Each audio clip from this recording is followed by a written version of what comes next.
Right. Why does a chicken coop only have 2 doors? I don't know. Because if it had 4 doors, it would be a chicken sedan. Actually, not bad. I didn't get it. Oh, don't worry. What did the white girl say to the other white girl who confused Jay-Z with Lil Wayne? That's ludicrous. All right, let's go. That was quite good.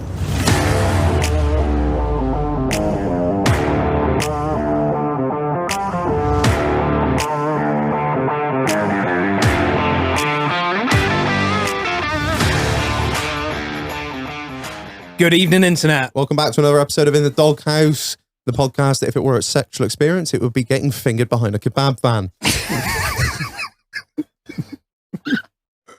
These are just getting better. Okay. Right, before we kick off, listen up, cash bandits. You hate tax. I hate tax. We all fucking hate tax. But you gotta pay it. But how much you pay all depends on how good your accountant is. You heard him, the bloke. He knows his stuff, but he's a fucking legend. So let Kieran and the guys over at Orly Fox look after your business by getting in touch with them, remembering to tell them where you heard of them. And they are guaranteeing the listeners of this podcast that they will beat your current accountancy bill by 15%. So head on over to www.orlyfox.co.uk, find them on their socials at Orly Fox and get in touch. The link is in the description. The link is in the bio. The link is just about everywhere you can find it. So really appreciate that. Thanks to the guys over at Orly Fox for sponsoring this episode. Peace. Right, let's get into it. Admin. Marlonus. Obviously, thank you to our fucking sponsor. Love you millions. Patrons, you're amazing as always. Just started planning early next year's pub crawl / event. That's big in the planning phase at the minute. You heard about this, MULE?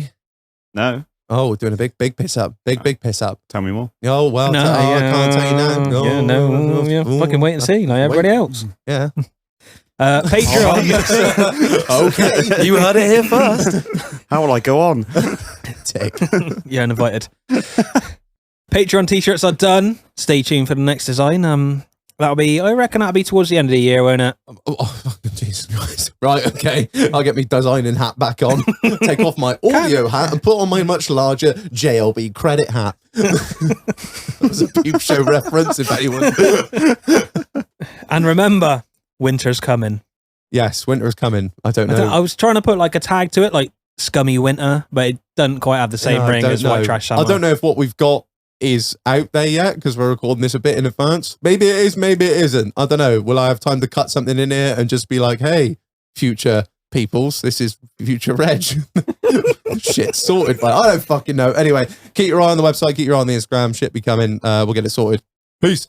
I think that's about it, really. Yeah, I mean, that's about it. Cool. Right. Who are we joined by tonight, Marlon? So we've got Mule back again. Hello. Hello. How are you, mate? I'm very well. Yeah. Good. And we're also joined by Lanky. Hello. How are you, sir? Oh, I'm fantastic. Good. Pleasure to have you here, man. Thanks for coming on. How's your week been, mate? Oh, it's been, full of ups and downs. Today I was just working in Appledore in the wind. Where's that to? North Devon. Yeah. By the coast. I had a bit of a scare. It was really windy and we're taking down some circus tents. Way too windy, quite dangerous, but we got it down, which is good. And then on the way back, the caravan tyre blew on the M5. Oh, nice. Yeah. So, what lane were you in when this happened? we were in the slow lane, Oh, that's right then. obviously. Sensible. That's where a caravan should be. It blew, and then we were chatting, and I was actually on the phone to try and get an appointment at the STD clinic. And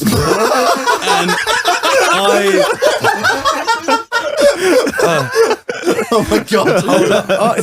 Leave it out, right? We got things to do. So I was trying to get the appointment, but before I go away, look at that massive dildo.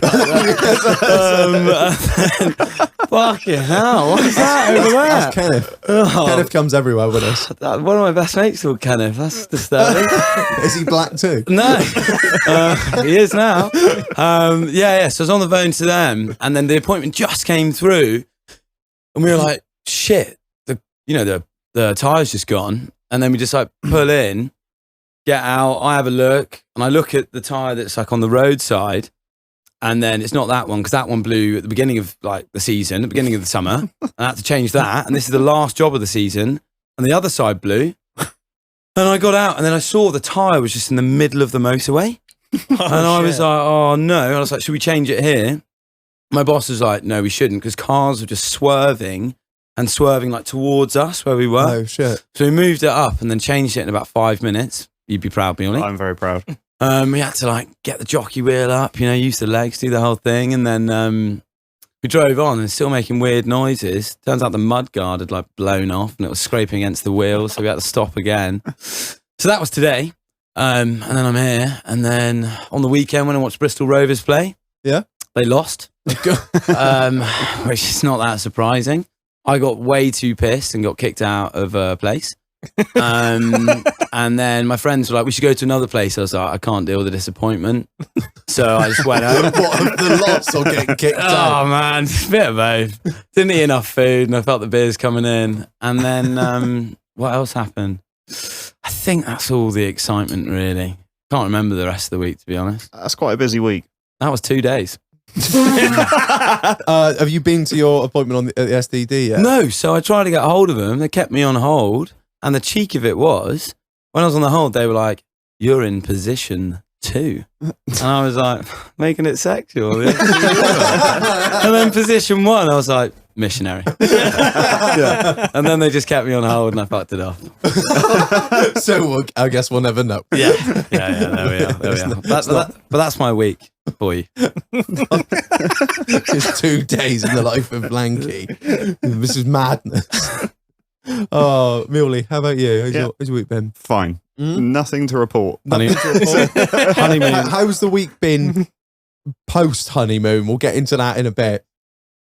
Been fine, yeah. Just nothing of interest. No dramas. We No. went to a nice wedding at the weekend. We didn't did, yeah. Shout out to Mike and Hegs and Tom and just about everyone else that was fucking there. Yeah. Yeah, we had a lovely time, didn't we? We got fucking smashed, didn't we? We did get rather fucking pissed. I agree. What sort of time do you make it home? We got our friend Phil to pick us up. Oh no! Yeah. Oh, I thought you were gonna get him to take me home. See how things go. Yeah, we got Phil to take us back. I was about midnight. Yeah. Fuck off. Yeah, amazing. Yeah. Yeah. Did he fall asleep at like 8 or? No, he was 100% go until the taxi door shut and then he shut down and that was it. And we couldn't even wake him. You heard the fucking Windows logging off sound come. Mate, I'm proud of you. It was That's awesome. good. Who made it till 8? That's what Reg usually does now. I usually peace out by like 9 o'clock. What, you do the Irish goodbye? Yeah, just like go hard in the paint and then just pass out. Just like need to get taken home. End up in hard on people's the crotches and... Yeah, I send it too much. Like, yeah, like we were on the stag do together, weren't we? And I was like fine every night, but now of late, I just can't seem to make it past about 9 o'clock at night, and I don't know. I just send 9's pushing it, mind. Yeah, well, it was sort of 6 o'clock at the truck show. I was in bed by 7:30. I was really proud of you. You were on shots and everything. I was, yeah. I sent it pretty hard, but I think I Talking to just Reg like he's a child. really proud of you. You were on big boy drinks. Sounds like me on Saturday, man. Yeah, it was good. I really enjoyed it. So yeah, shout out to congratulations to Mike and Nicole. Many happy returns and all that fucking goodness. It's not their birthday, mate. Shall I just quickly tell you a quick story about paint, Yeah, as you wanted to hear one? So when I was 2, I drank a bottle of paint thinners and that's why you are like you are. and nearly died. So when you said on the paint, I was like, this guy taking the piss. Why did you drink a bottle of acetone? Oh man, I got out of my cot and then went downstairs and the house was being like refurbished or something, and then not like my grandparents' house or something. How did And you manage to get past the childproof fucking lid? You're a wily child. They don't have mate. lids on them. What do they have? I don't know. like a bottle. Yeah, of paint because you got thinners. a- They got Oh, I like thought you meant on the cot. a Cage, Reg's cage as a child. How did you get through the bar? He had like a crate. How did you pick? Put them in the kitchen. Go on. Off you go. How did you pick the cantilever lock? So yeah, so just drunk that, and then what the doctor said to my mum was, fortunately, you didn't get your son to vomit, because if you vomit when you've got, it's like does twice as the same amount of damage coming back up. doesn't it goes to your lungs, Oh fuck. and if it goes into your lungs, that's where you can get really poisoned. It can like dry in your lungs and Oh fuck them fuck. up. So I didn't. It just blew my stomach, and here I am. You fucking lucky bastard. Yeah, so lucky, man. So lucky. We'll talk about some other close shaves in a bit. So yeah, fair build up of work since you've been gone there, Muley? Yes. Yeah. Yeah. So many messages on the phone. Yeah. Did you get any phone calls while you were away? I had some messages. Can you look at my breaks? Yeah, I just had a lot of people. I know you're on a honeymoon. Oh, no. The Oh, MOT's been out for 6 months, so no, cunt. Yeah. There's no time. There's a certain place in hell for people like that. I I know. know you're away. Like, my boss will ring me. Like, if I'm on a holiday, he'd be like, "Oh, just a quick one. Where did you leave the fuck off? I don't know. I don't care. I'm in America. Leave me alone." I even got asked. I'll tell you about it later, but I even got asked by a local over there what was wrong with his car. Oh as well. my fucking were god! you going out like wearing your t-shirts and shit? No, he was giving me a lift, and then he heard I was a mechanic, and that was it. No, what do you think this noise is? Oh, he showed me a video of a different car. I wasn't even in the car. Wasn't even the car I was in. Shag, what do you think that is? Croatians are so friendly though, not as a whole, aren't they? Yeah, they are. Yeah. Lovely people. I'm just itching to ask you. All right, Marlon, how's your week been, mate? All right? Oh, it's been all right, mate. I just want to reiterate how much I hate selling things. Oh, go on. What have you got for sale at the moment? So I got my Thundercat up for sale, 600, nice bike, Yeah. needs an MOT because I can't be fucked to do it and I don't want to ride it. I've been offered 2 125s, an EP2 Civic.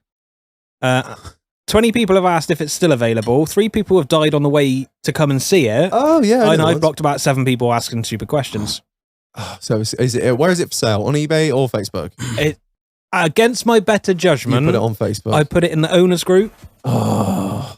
And then that put it in Marketplace, and here we are. Oh, yeah, of course. Because if you post it in a group for sale, it automatically goes to the Marketplace, and then you get all the dossers. Oh, And so many, it's like, how fast does it go? I don't know. I don't ride like a dickhead. It'll probably do 130, 140. why do you need to know that? Like, oh, fuck's sake. So the thing is, it's not quite at the value to put it on Auto Trader, is it? No. Like, and then eBay, you get the same amount of fucking dickheads. If you put it on bidding, the bloke that wins, it'll never turn up. That's it. Does something need to be certain value to go on Auto Trader? Not really, No, but it's like, just you. You just look like a twat if it's like Yeah. 400 well, 'cause, quid. like, it's- Like my yeah, old I think- Vauxhall Corsa. I think it costs like 50 quid to put it on there for like 2 weeks or something. So it's quite expensive. But the people that are looking for that kind of bike generally aren't on Auto Trader, if you know what I mean. If you're going to buy like a really nice Harley or something, no offense, Marlon, but if you put it out there for like 600 quid, like the people that are looking for a 600 quid bike probably aren't on Auto Trader. Oh, not being funny. It's fucking right, isn't it, really? Yeah. You know That's what I it. mean? It's up for 1,500 quid. Oh, sorry. with no I thought it was MOT. 600 quid. Sorry. But, No, it's a 600. oh, right. Sorry. Not a I 125. don't understand bikes. It's 600 cc's. That's quite cheap for a classic bike, essentially, isn't it? 2001. So it ain't Future quite. classic. Future classic. I mean, Yeah, future yeah. classic. Much like the Range Rover outside. No. That's future nothing. Just denied. No. What does CC stand for? Cubic centimeters. Cubic centimeters, yeah. Right. So like 1 litre is 1,000. Cool. You're learning stuff now, Toby. Yeah, car talk. Car talk. Loving it. Wow. With the lads here drinking beer. Lads, Cars, yeah. Chaos. The ass has dropped out of the pound as well, hasn't it? Have you seen that? No, I haven't. Yeah, it's fucked. It is fucked. Big styling. Yeah, big Over the style. dollar, well, against the dollar anyway. Yeah. Oh, fuck. Yeah. And he's going to America in October and I'm going in March. So fucking great. What Yeah. is it? How much is... 108.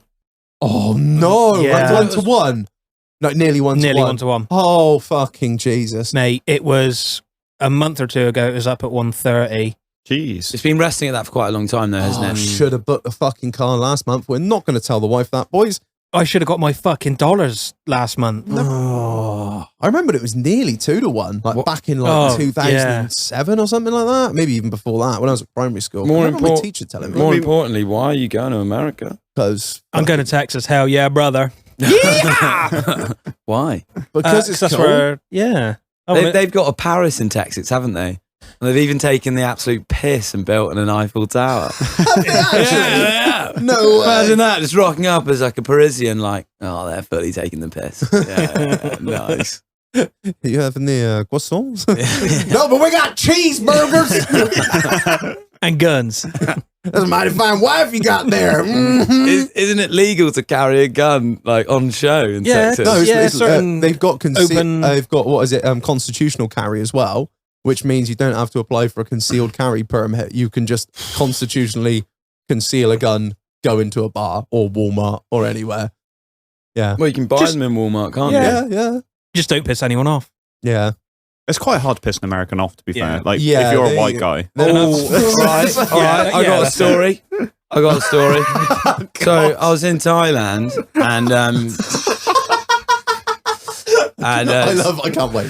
so I was in Thailand and I was like, traveling with inverted commas, and I was there with just a group of people, and Sex tourist is the word you're looking for. no, I did get a Thai girlfriend whilst I was there for 3 weeks. Oh, nice. Went round with her. She wasn't robbing me. She was minted. Did she have a dick?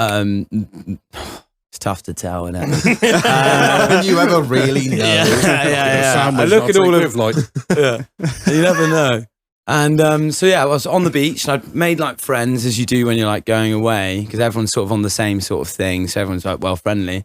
And there's this really pished up Welsh guy, and he was just like being so annoying. This American guy was like, "You need to get him away from me."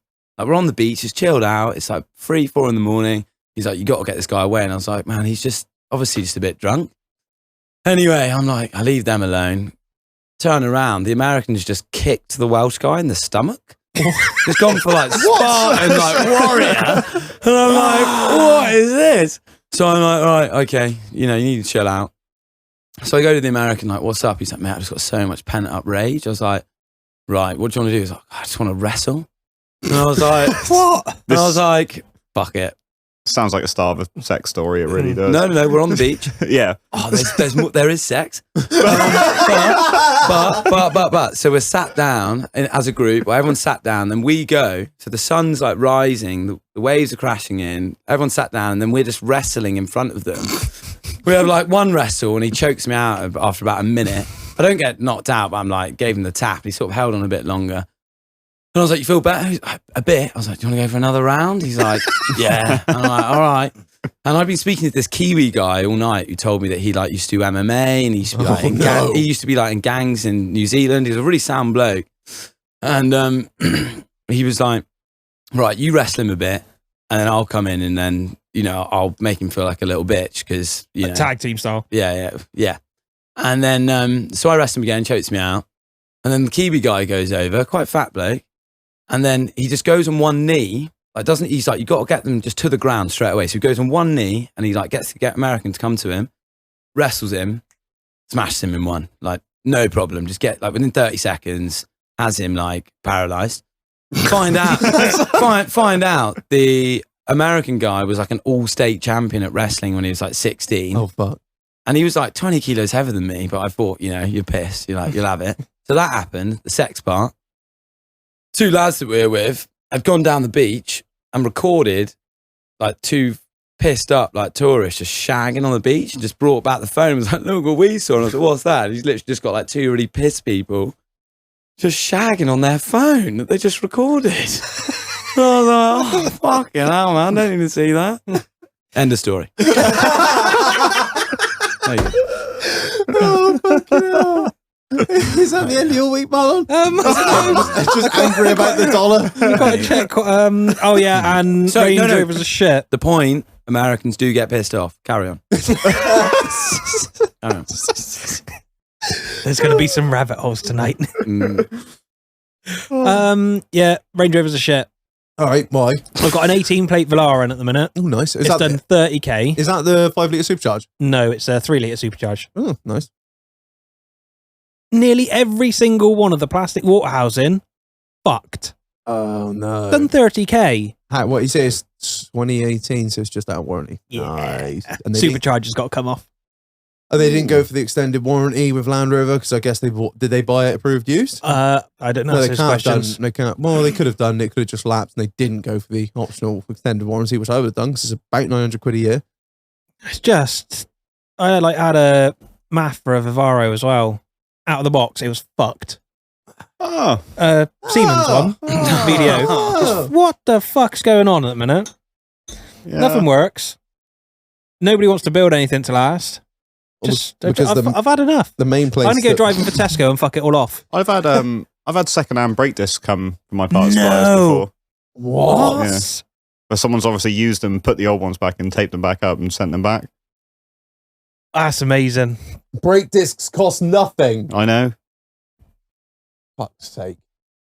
Half the problem is that most of these fucking parts are made over in the Ukraine, aren't they? And there's a distinct lack of them. So Is that really a thing? well, quite a lot of them. I thought it was steel. Steel's from Ukraine. All of the wiring Or looms China. like literally all of the wiring looms are made in Ukraine. You wouldn't believe how much stuff's made over there. Yeah, it's they're a hugely industrial country. That might explain the situation to a degree. Oh, I heard it was about oligarchs wanting some stuff, so they're just invading. All right, Need a couple of wiring. This is the conspiracy episode. Stop there. No, I'll tell normal stories. That's it. Reg, how's your week been? Yeah, not too bad really. I've decided that I've now got to the age where I woke up this morning with a bad hip, and I was trying to pinpoint how I did it. Was I lifting something heavy? Was I dicking about? No, for no good reason. I just have a bad hip. That's how fucking. I'm now at that point in my life. Welcome to the club. Oh, sickly mule. I woke up this morning. I was like, oh, fucking hell, my hip hurts. I was sort of hobbling around the yard trying to think what the fuck I'd done. And I was like, no, this is it. This is the turning point. This is where stuff just starts fucking hurting in your late 20s for no good reason. Do you reckon it's from fixing that pressure washer the other day when I spoke to you? Oh, mate, yeah. Oh, fuck. Oh, yeah, you were on the phone to me, weren't you? I was fucking wild. Oh, mate. I spoke about that on the podcast back along. Oh, really? Yeah, I was not best impressed. I didn't feel sorry for you because I was putting insulation into someone's fucking basement. I just had loads of fiberglass in my eyes. So I was like, yeah, you fucking have that. That is not pretty. But yeah, so I don't know, a bad hit. But so I've started a new business venture, boys, and I've called it Big Reggie's Horse Haulage. Oh, nice. Yeah. hell. So Again. over the weekend, my sister-in-law is moving to Windsor. No way. She's moved to Windsor with her partner. She's just joined the Thames Valley Police. But she's obviously got a horse, so she had to move the horse. Now, the whole family turned around to me and were like, "Can you take the horse down there?" I was like, "Yeah, no problem, not an issue."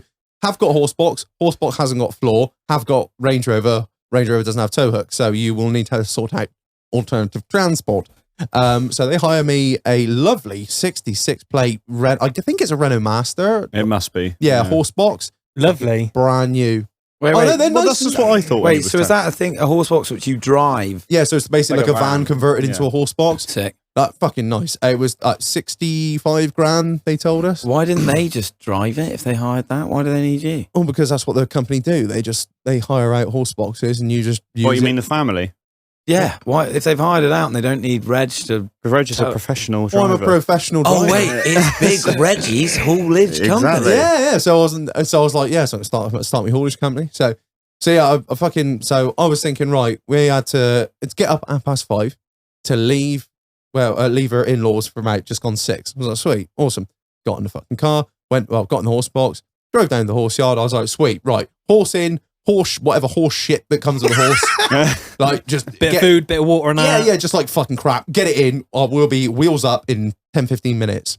I don't know, sort of naively, I assumed that horse women are just organised. No, turned up there, horse is tied up, eating some hay. I'm like, oh, sweet, fucking get some fucking boots on it, strap it in, let's fucking go. Tie the cunt down, we're job They on. got seatbelts in the back or no?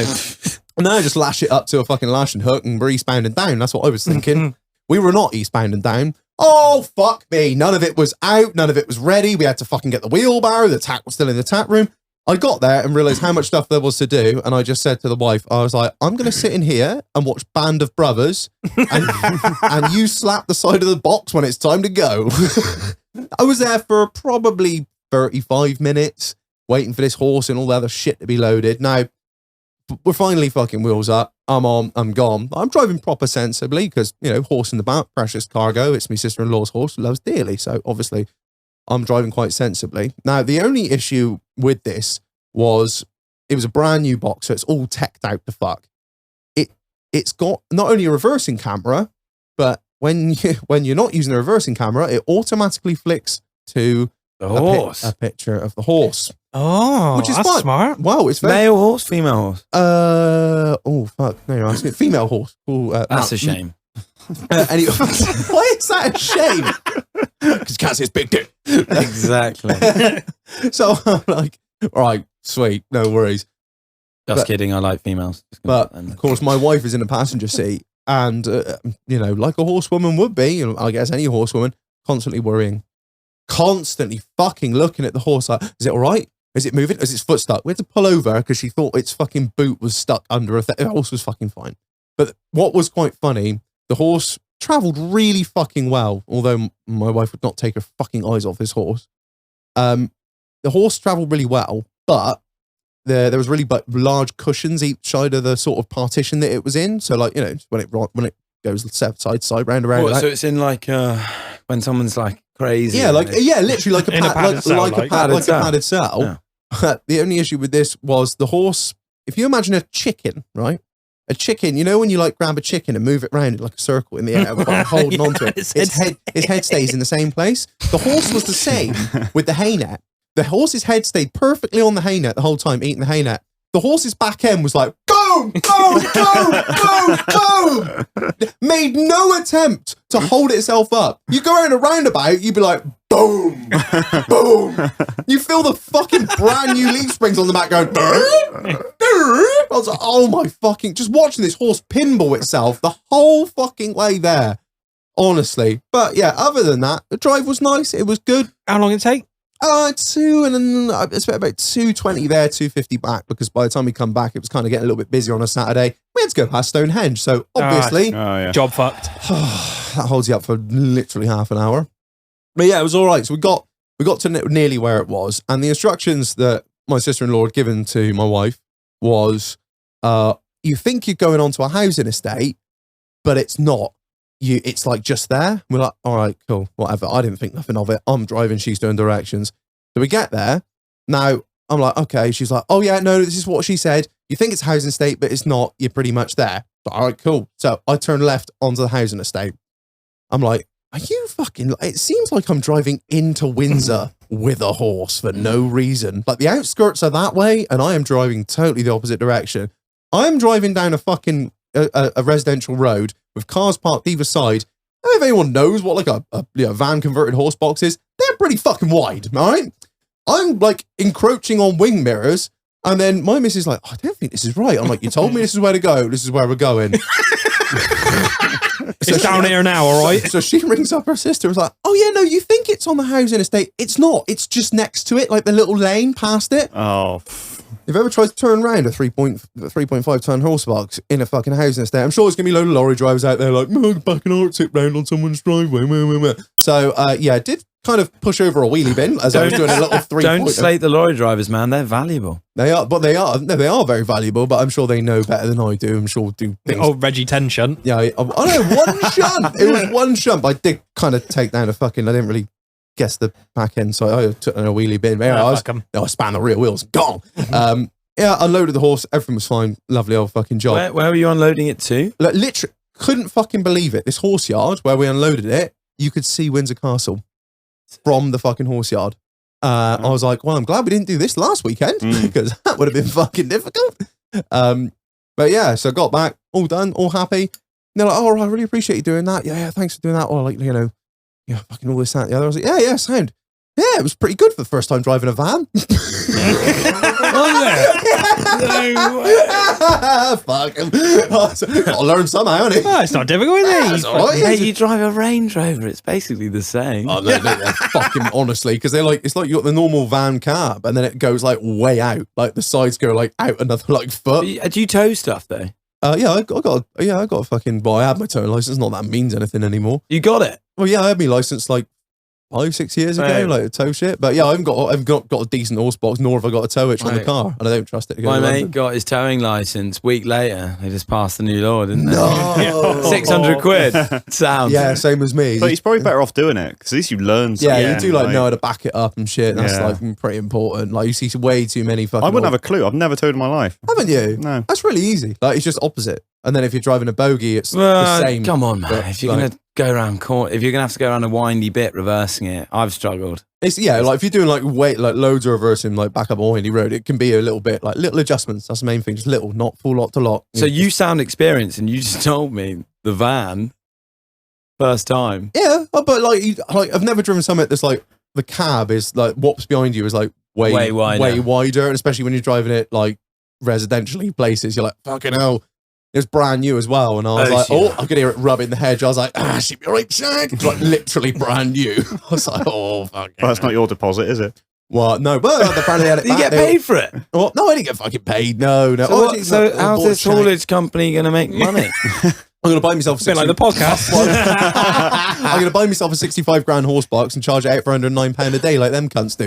109 quid. How are they making any money out of that? That's mad. That's so thing. cheap. And that includes insurance. That's cheaper than a car, isn't it? 65 grand. Horse box, and it was £109 a day to rent it. 4 Yeah, p.m. I'm till 4 trying to- p.m. I'm trying And you have to fill it up with fuel when it comes full, same as a hire car. Yeah, fill it you just up, gotta fill it up. pick it back. Insurance included. That's cheaper than like Mate. hiring a caravan. Mate, I couldn't work it out. Well, So that's it. next Well, time we they- go down a truck show, we're hiring a horse box. Well, they start honestly, yes, because they hire camper vans. They started doing camper vans, and then his wife was like, "Well, horsey," and was like, "Oh, I really want a horse box," and he was like, "All Is right." that a yes or a nay? I was like, "Let's start." Oh, Let's start a fucking horse box rental business, and then you could have access to a horse box whenever you want, and it's part of the business, so you don't have to pay for it. And they said that they got I think 4 or 5 horse boxes. They're rented out for 3 months solid, every single one of them. Fucking hell. Well, the thing is, it makes sense, doesn't it? When you could rent one out for £109 a day, why would you buy a 65 grand one to sit in the fucking yard for I don't know, and also 352 days of the year? And also, horsey people want to look the part, right? Yeah, and these things, I brand new van. Boom. Yeah, it's a bit shit that it's got like fucking supplied by West Country fucking horse box hire on the back. But big Well, dog no, house you sticker turn on up it. to a horse trial or something like that, people are going to love it. mate, it was a fucking. I tell you what, it was a fucking nice horse box. Like what? It was all like alley TIG welded, real nice, real clean. Everything fucking worked. All the I was getting real craftsmanship. Like having a look at it. Ran my finger underneath all the runners and that, all fresh grease in them. I was like, fucking hell, someone really did take some time and It's care. kind of this. a weird thing And to then they do. put me behind the wheel. Fuck them. My cousins have got a horse box and they've got like a little part like just behind the cab, which has got a bed, a mini kitchen. Oh, those that's like a proper horse lorry. Yeah. Yeah. Those things are fucking amazing. There's a guy that listens to us, Fox Red Bob, I believe. He makes them, and they're like 300 grand. They're fucking insane. Yeah, fucking. I didn't know my cousins were doing that. It's better, yeah, but some of them are 30 years old. To be Yeah, honest. some of them are like clapped old Smiley ERS. face transit. Like. Yeah, that's it.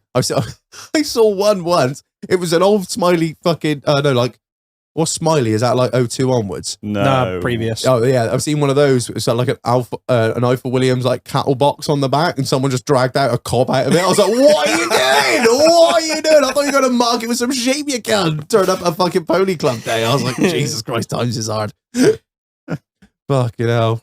Right. I think it's about time we asked about his honeymoon. Oh, I was going to do guest questions first. Oh, so fuck no! Sorry, we can't forget we haven't those. done the guest questions. What are they? Oh, if you're a new guest, you get asked the guest questions. Sorry, Marlon.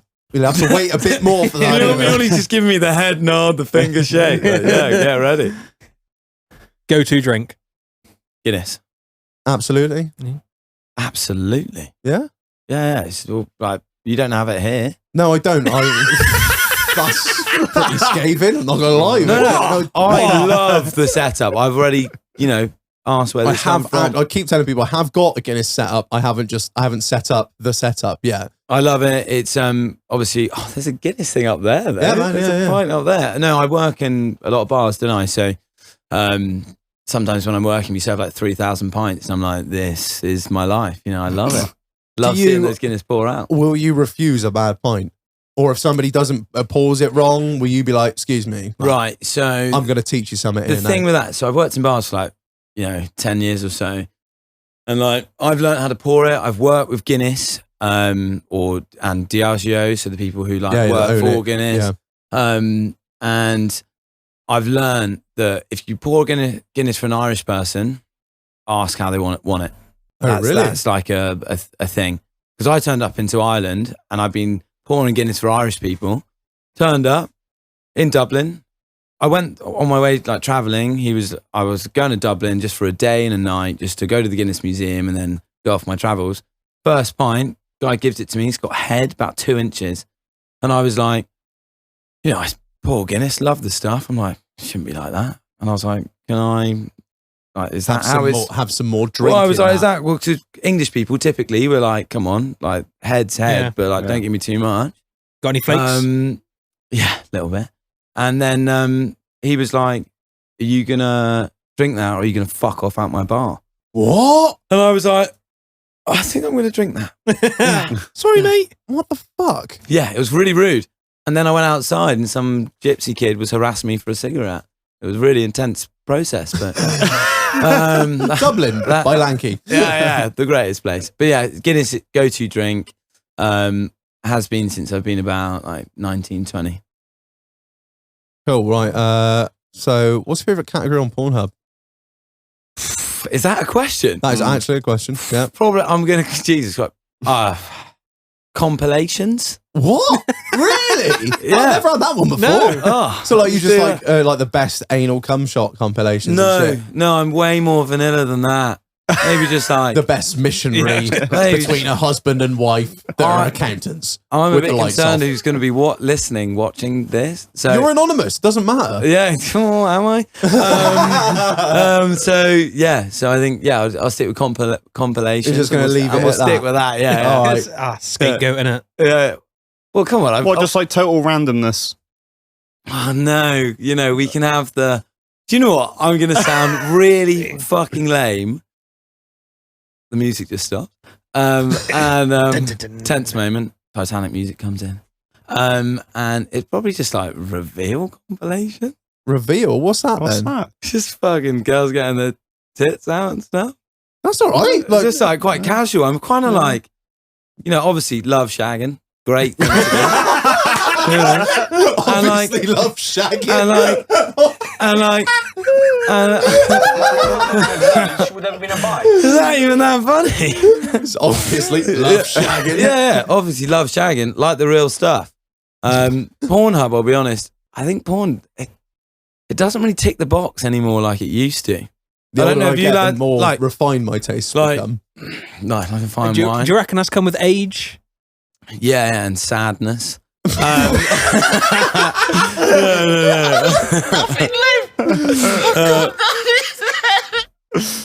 Yeah, so I think with age, you change, don't you? And obviously, I've had quite a lot of girlfriends in the past, and like some of them are like, they're against the idea of even me having a wank. They're like, if you're wanking, you should be having sex with me. So it's like, pushed me away from porn a little bit. So I just like, now I've become a bit like vanilla with it. Oh, you need just. I'll send you some links, mate. On what platform? You've got the dark web, right? Yeah. You got like a Tor and Onion. Yeah. Fucking hell, played a bit on that, yeah. All right. Most mental thing to happen on a night out. This This is going to be good. you're gonna have to what could it be? What could it be? Most mental thing to happen on a night out. Someone must have died if it's you. It's got to be. I've gotten some fights. I've like gone from like West London to North London to East London to South London, left London on a night out. Like on one night, I did all 5 of those things. Festivals, obviously, done some weird stuff. Or just pick one that stands out. On that right now, I'm thinking of the one that goes around London, but there's got to be a more mental one. Give me a sec. Sorry. Like, obviously, that thing in Thailand that I was saying earlier, that was kind of crazy because after that thing of the fight with that guy and the Kiwi guy, I sat down after the Kiwi guy had like rinsed the American, and then he told me, he sat down watching the sunrise, and I was like, why are you in Thailand? And he was like, well, I was part of a gang in New Zealand who ran some clubs in Auckland. And he was like, I was friends with Maoris. He wasn't Maori himself, he was white. And he was telling me about stories of how he used to like get into fights and like he's been stabbed and showing me stab wounds. And he's like, yeah, I've been shot, showing me stuff. And I was like, yeah, like 22 or whatever, like quite casually, just like, oh, fair enough. I'm not going to judge anyone. It's your life. You seem sound. I was like, why are you in Thailand? It's like, oh, my Japanese wife and daughter were killed by another gang. Oh. And I was like, well, that's a bit heavy. Fucking hell, mate. It's 5 in the morning, and mate. then, outrage. and then we go back to his hostel, get there, and I'm like, what are these kittens doing in your washing basket? He's like, oh, I found them on the street. and then his mates are like, "Oh, you're back, are you?" Whatever his name was, Jeremy or whatever. And I was like, Jeremy the gangster. Yeah. And I was like, and I was like, "Who's that in your bed, Jeremy?" And he's like, "Oh, some girl I picked up. She wanted to shag me, and she was just too fucked, so I just put her in the bed and just fucked off out with you." And then his mate was like, "Oh, I shagged her." What? And we were like, "What?" Mhm. And she'd like shagged him, puked on him, covered in puke. Like, really not nice stuff. Oh. And then Jeremy was like, "I've got some naughty stuff that we could do in the loo." And I was like, "All right." I must. go, and then I'm like, "Check it out." And it's fucking, I'm like, "Right, before you divulge into that, Jeremy," I'm like, "Let me like taste it." Fucking talcum powder. I was like, "How much was that?" It was like 40 quid. I was like, some fucking expensive, like chafing stuff, isn't it? And then, oh fuck. And then after that, I lost Jeremy. And then, yeah, this is the night then. This is one of the craziest ones. And then I black out, wake up, covered in my own puke on a hotel floor.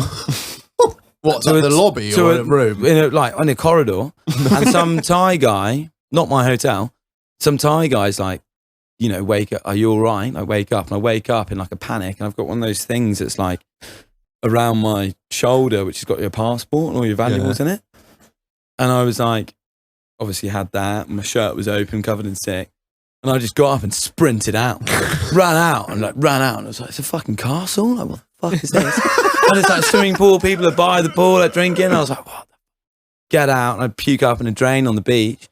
And then some people are like, are you all right? And I was like, I think so. I walk home, just get a bit lost, then get back to my hotel and meet, you know, the Thai girlfriends there and stuff. And then she's like, you okay? And she just looks after me. Yeah. That wasn't on the top of your, not on the top of your head of just no, like, there's the fight night's quite good. But yeah, I'll say that. We'll say that. I like it. All right. Fucking hell. that's close to a fucking, well, I think that might be the most mental thing that's been said. I Just think. the most, just well, you've lived a life. You've lived like 10 lives, Lanky. So fucking. Yeah, we got time, haven't we? Oh, we got plenty. We're only of time. 28, mate. Come on. All right, what else we got for me? I think that's it for the That's guest it. questions. Now we can finally ask Mule about what the fuck Right. happened. You know, I've been told like little snippets of everything. What the fuck went on? It was fucking wild. Yeah. Wasn't meant to be. It was maybe a nice, Wild. relaxing time. Yeah. Just you and the wife doing some fun shit. Banging. Yeah, fucking, smoking, drinking. Muley doesn't like sex. Yeah, it was crazy times. Crazy times. Where do you want to start? Or start, I don't know. What, The beginning? It's I've hard heard to- something about Blaine. Well, no, that's, yeah, okay, right. We're going backwards. Well, looking back on it, like, I'm the smoking first thing we these. did was we got a private boat. We hired a 6 or 7 meter power boat for the day with a captain, and he was going to take us around all the islands. And the weather would turn quite bad. Is this by Split? It was, yeah, not far from Split Airport, and then he took us to a couple of towns on the mainland. Then we went to a few islands. On the way back, the weather turned quite drastically on the way back, so we were like pretty well like drowned rats, and it was not pleasant, but not life threatening, I suppose. But then we were trying to moor the boat, and he had managed to get someone's mooring line wrapped up in the propeller. So I like what shit. happens on Deadliest Catch, where they get the fucking, they get the line caught from the cramport. Yeah. Which is So how horrendous. many crab did you get? no crab. Ah. No. Oh, were you aiming to So, get crab? No. Oh, you go on a boat, you got to catch something, right? You'd catch herpes on a boat with yourself and no one else. That's why I was on the phone to the STD.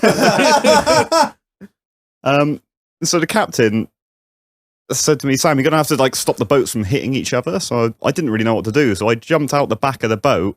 Now, one leg on our boat, one leg on the other boat. He's then lifted. It was a big engine. It was a 250 horsepower motor on the back. It was like a big, Big old Mercury light. and it had a electric motor to lift it out of the water. So he was lifting out of the water. I'm spread between these two boats. It's quite choppy as well. And I'm trying to untangle it out of the propeller while Why this is are you all going on. I untangling? was going to say, why are you doing all the hard work? Well, he was lifting the motor out with a button. Mechanic. But you've paid for this. Yeah, mechanic mule Yeah. on the job. So we did that, and then we went to go park up, and he went, "Oh, you're gonna have to like stand on the bow now, and you're gonna have to push." There was quite a tight gap between two boats. So you're gonna have to get out and push the other boat out of the way. And I was like, "Which boat?" He's like, "Well, I don't know. You'll figure it out."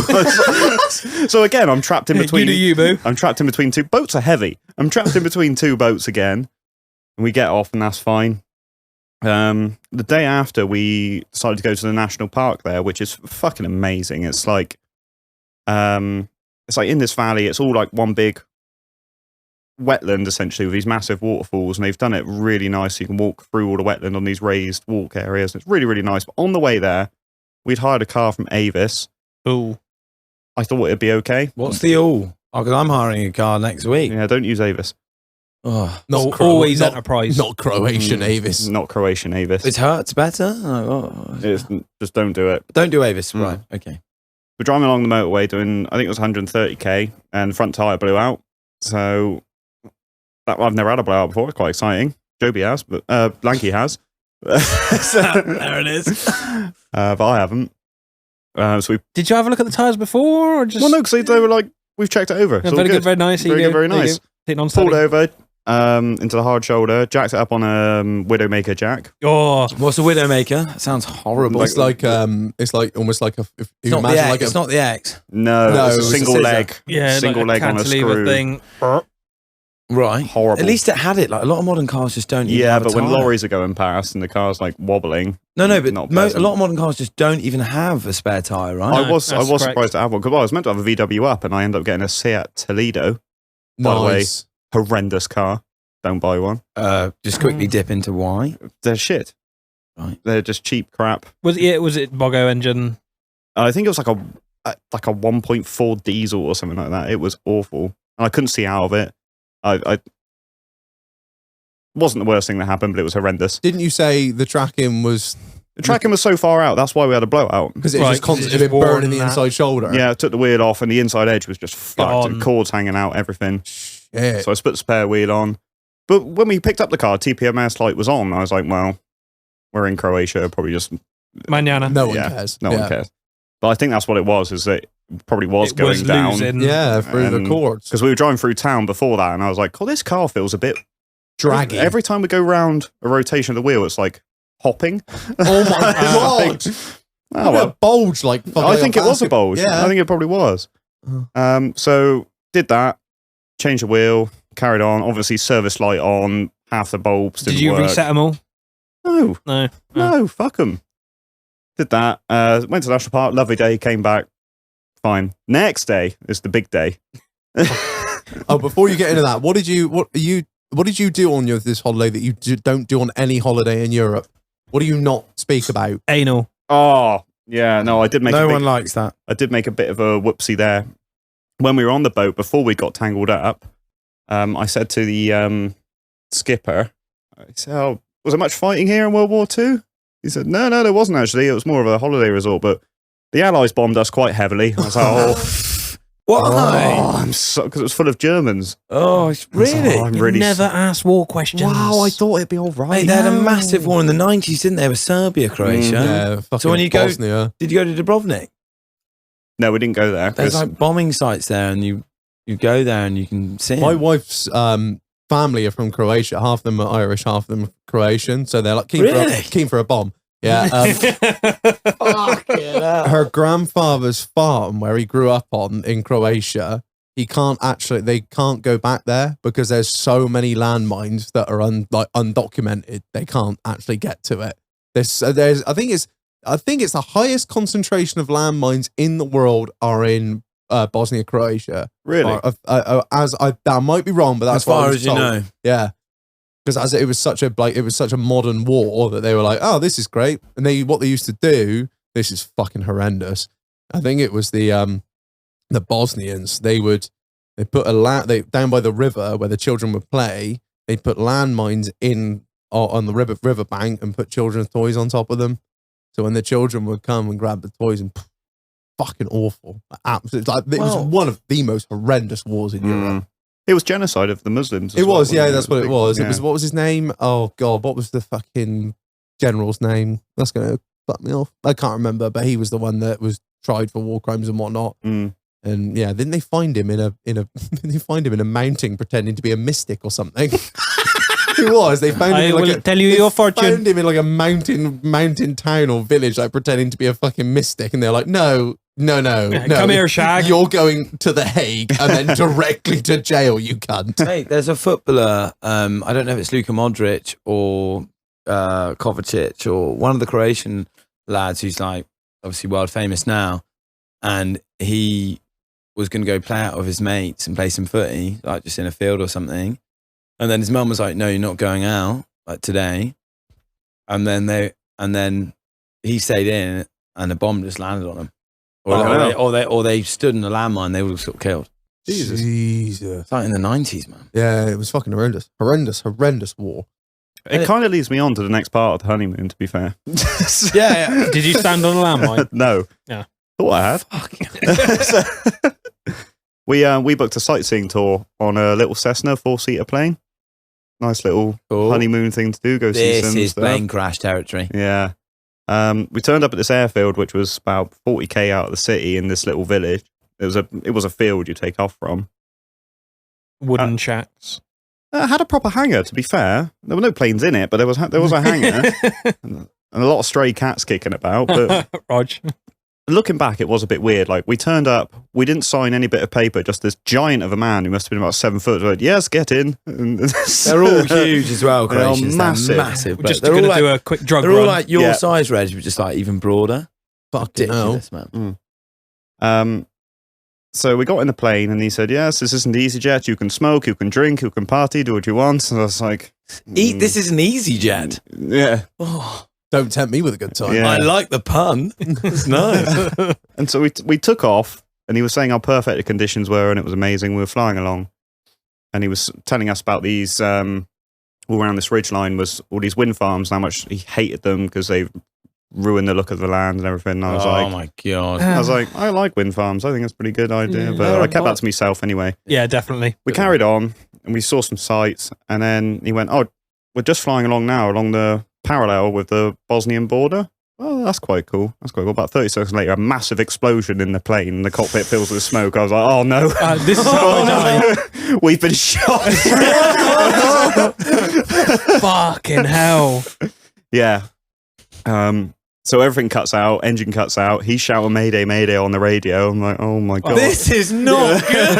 This is really bad. It was my idea for this flight, and I turned around to look at my darling wife, and she just looked at me and went, for fuck's sake. It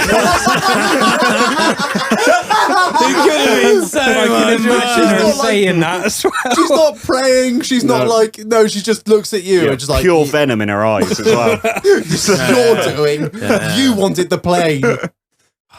And so he did what he had to do on the radio. They said to him, can you make it to, we weren't too far from the split international.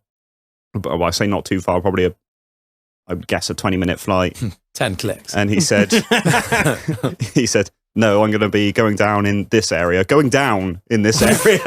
Fuck. All in English. Yeah. Mate. Oh. Any parachutes? Right. No. Do you think Croatian would have helped? Well,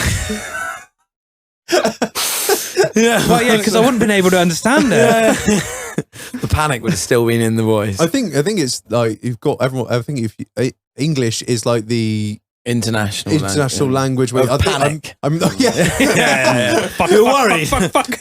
You can't say SOS in any other language. I think all, I might be wrong. Sure, I get corrected, but I'm pretty sure most, if not all, pilots have to speak English They because do, I think yeah. you all have to speak the same language if there's an issue. Like you don't want some fucking Kazakhstani. Don't say anything bad now. What? I wasn't going to. Yes, can I get an Allahu Akbar? There we go. Sorry, Mule. Carry on. well, I know a bit about flying, and I know that there's two. There's Mayday and there's Pan. If you say Pan, that means we're in trouble, but just be aware sort of thing. But the fact he said Mayday, I was like, that means clear everything out of our fucking way. We don't know what's happening. And he managed to get the engine running again. It wasn't running well. It was running very A badly. little bit of a misfire. It was, But what- yeah. Didn't want to pop out on the wing and But what did you notice before the explosion? Well, I had been looking at some of the gauges before the big explosion. This isn't good. What are you doing? What are you doing? You're just pouring drink down the fucking Sorry, man. back to center. Sorry. Okay. So I've been looking at this gauge because I was in the co-pilot seat essentially, Oh no, that's too close. Intimate. and he had a set of gauges on his side, but because it's such a small area, half the gauges are on my side that are different. And I had the big oil pressure gauge in front of me when we're flying along, and I was watching it. I was like, "That's getting lower and lower, and it's off the gauge now." That's Oh shit! But I thought, well, I'm not a pilot. I don't. It might just be like the hire car, like everything's fucked. The plane was about 40, 50 years old. You don't want to be one of those like, cunts to be like, excuse me. I got no oil pressure. Yeah, exactly. So I kept my mouth shut. And I probably, looking back, probably should have said something about that. But anyway, I still haven't told anyone. Like the investigators wanted to know and everything. And I was like, I don't know what happened. But I didn't want to dob a pilot in. Yeah. So it cut out. He managed to get it running, but it was running real bad. And like I said, the cockpit was just, the more and more it ran, Like the more plumes of smoke. smoke. Because Acrid as fuck. it was oil. Have you got the window? oil. Can you open the windows in a So bit? did he? Was he front prop or two side prop? Just one at the front. Oh, What Yeah. does yes, that? What does that's that mean? So The you front propellers prop, at the you've got front. one propeller at Yeah. the front, or you Right. got twin props. What on did the he wings. have? What did he have? Just one engine, one propeller. And Does that was make it. you feel safer? No. No. Especially when it's not moving. And how long was this for? Well, That sounds like you were gliding. yeah, we were, yeah. And he managed to get it running, but it was running real bad. And like I said, the smoke kept coming in. And eventually he opened his window, and that sorted that problem. And then we were just going in circles. And so we were really fortunate where it happened, because up until then, we'd just been flying over mountains and forest. And then we come to this like bowl in the mountains that sunk down. There was a village and some fields. So we were like, well, Yeah. that was fucking lucky, because if it had happened further up, we would in In the mountain. in a forest, which is Death. yeah. So Not we, fun times. we were circling at quite a steep angle, so he could see out of his window and try and find a field Yeah. to land in. Because it's one of those, as a pilot, you're meant to, once you've made a decision and picked somewhere, that's it. That's where you go in. Yeah. You don't. Right. You don't. There's no Change it. second You don't, guesses. you don't get halfway there and think, oh no, I'm going to go over there. Like, you Like, don't have a choice, I suppose. no. But going back to the wind farms, they put them all around the mountains around this bowl, and all the power lines were coming down the mountain into Croatia, these very green country. into this field. So we were then having to dodge the power lines coming down in, and he was feathering the engine, trying to get it. I don't know what adjustments he was doing, but he was doing all sorts of levers, just keeping it running. It would cut out, keep it running, and he made this real tight turn, and it cut out. And I just saw his hand on all the controls of the engine. He just went off, and then just like left it dead. Fuck. We pulled in. I realised that we'd scrubbed off loads of speed doing this 180-degree turn. We've got no engine. It's like, well, this is where we're landing Is now. that a bad thing, scrubbing off the Fuck. speed? It Yeah, is. because- That's yeah. what you want, right? Yeah. It is.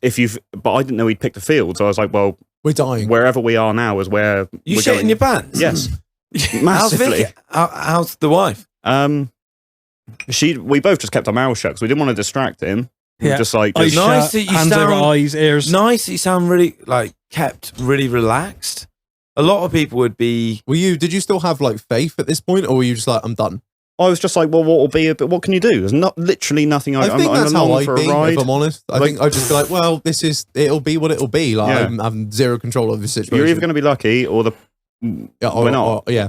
We've lived a good life. Fucking Yeah. hell. So we picked this field, and I was like, I realised what the ground was really close at this point. And I was like, right, okay. So I looked up, thought, oh, that looks like a nice field. That's just been baled. Their bales are still in the fields. Oh, dunk, dunk, dunk.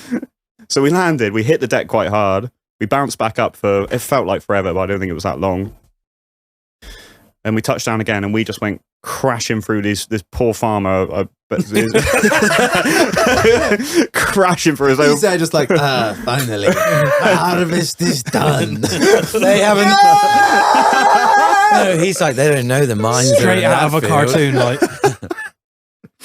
And we came to a halt, and I was just so fucking happy to be on the ground. Out of the and plane, happy, not getting yeah. in another one. Fuck that. We're sailing home. So I jumped out my door, but on those, it's like a 3-door car. You have to tilt the seat. Oh, before that, my seat didn't lock into its rail. So throughout this, I'm sliding Wait, backwards and forwards. what's the landing like? Like, what happened in the landing?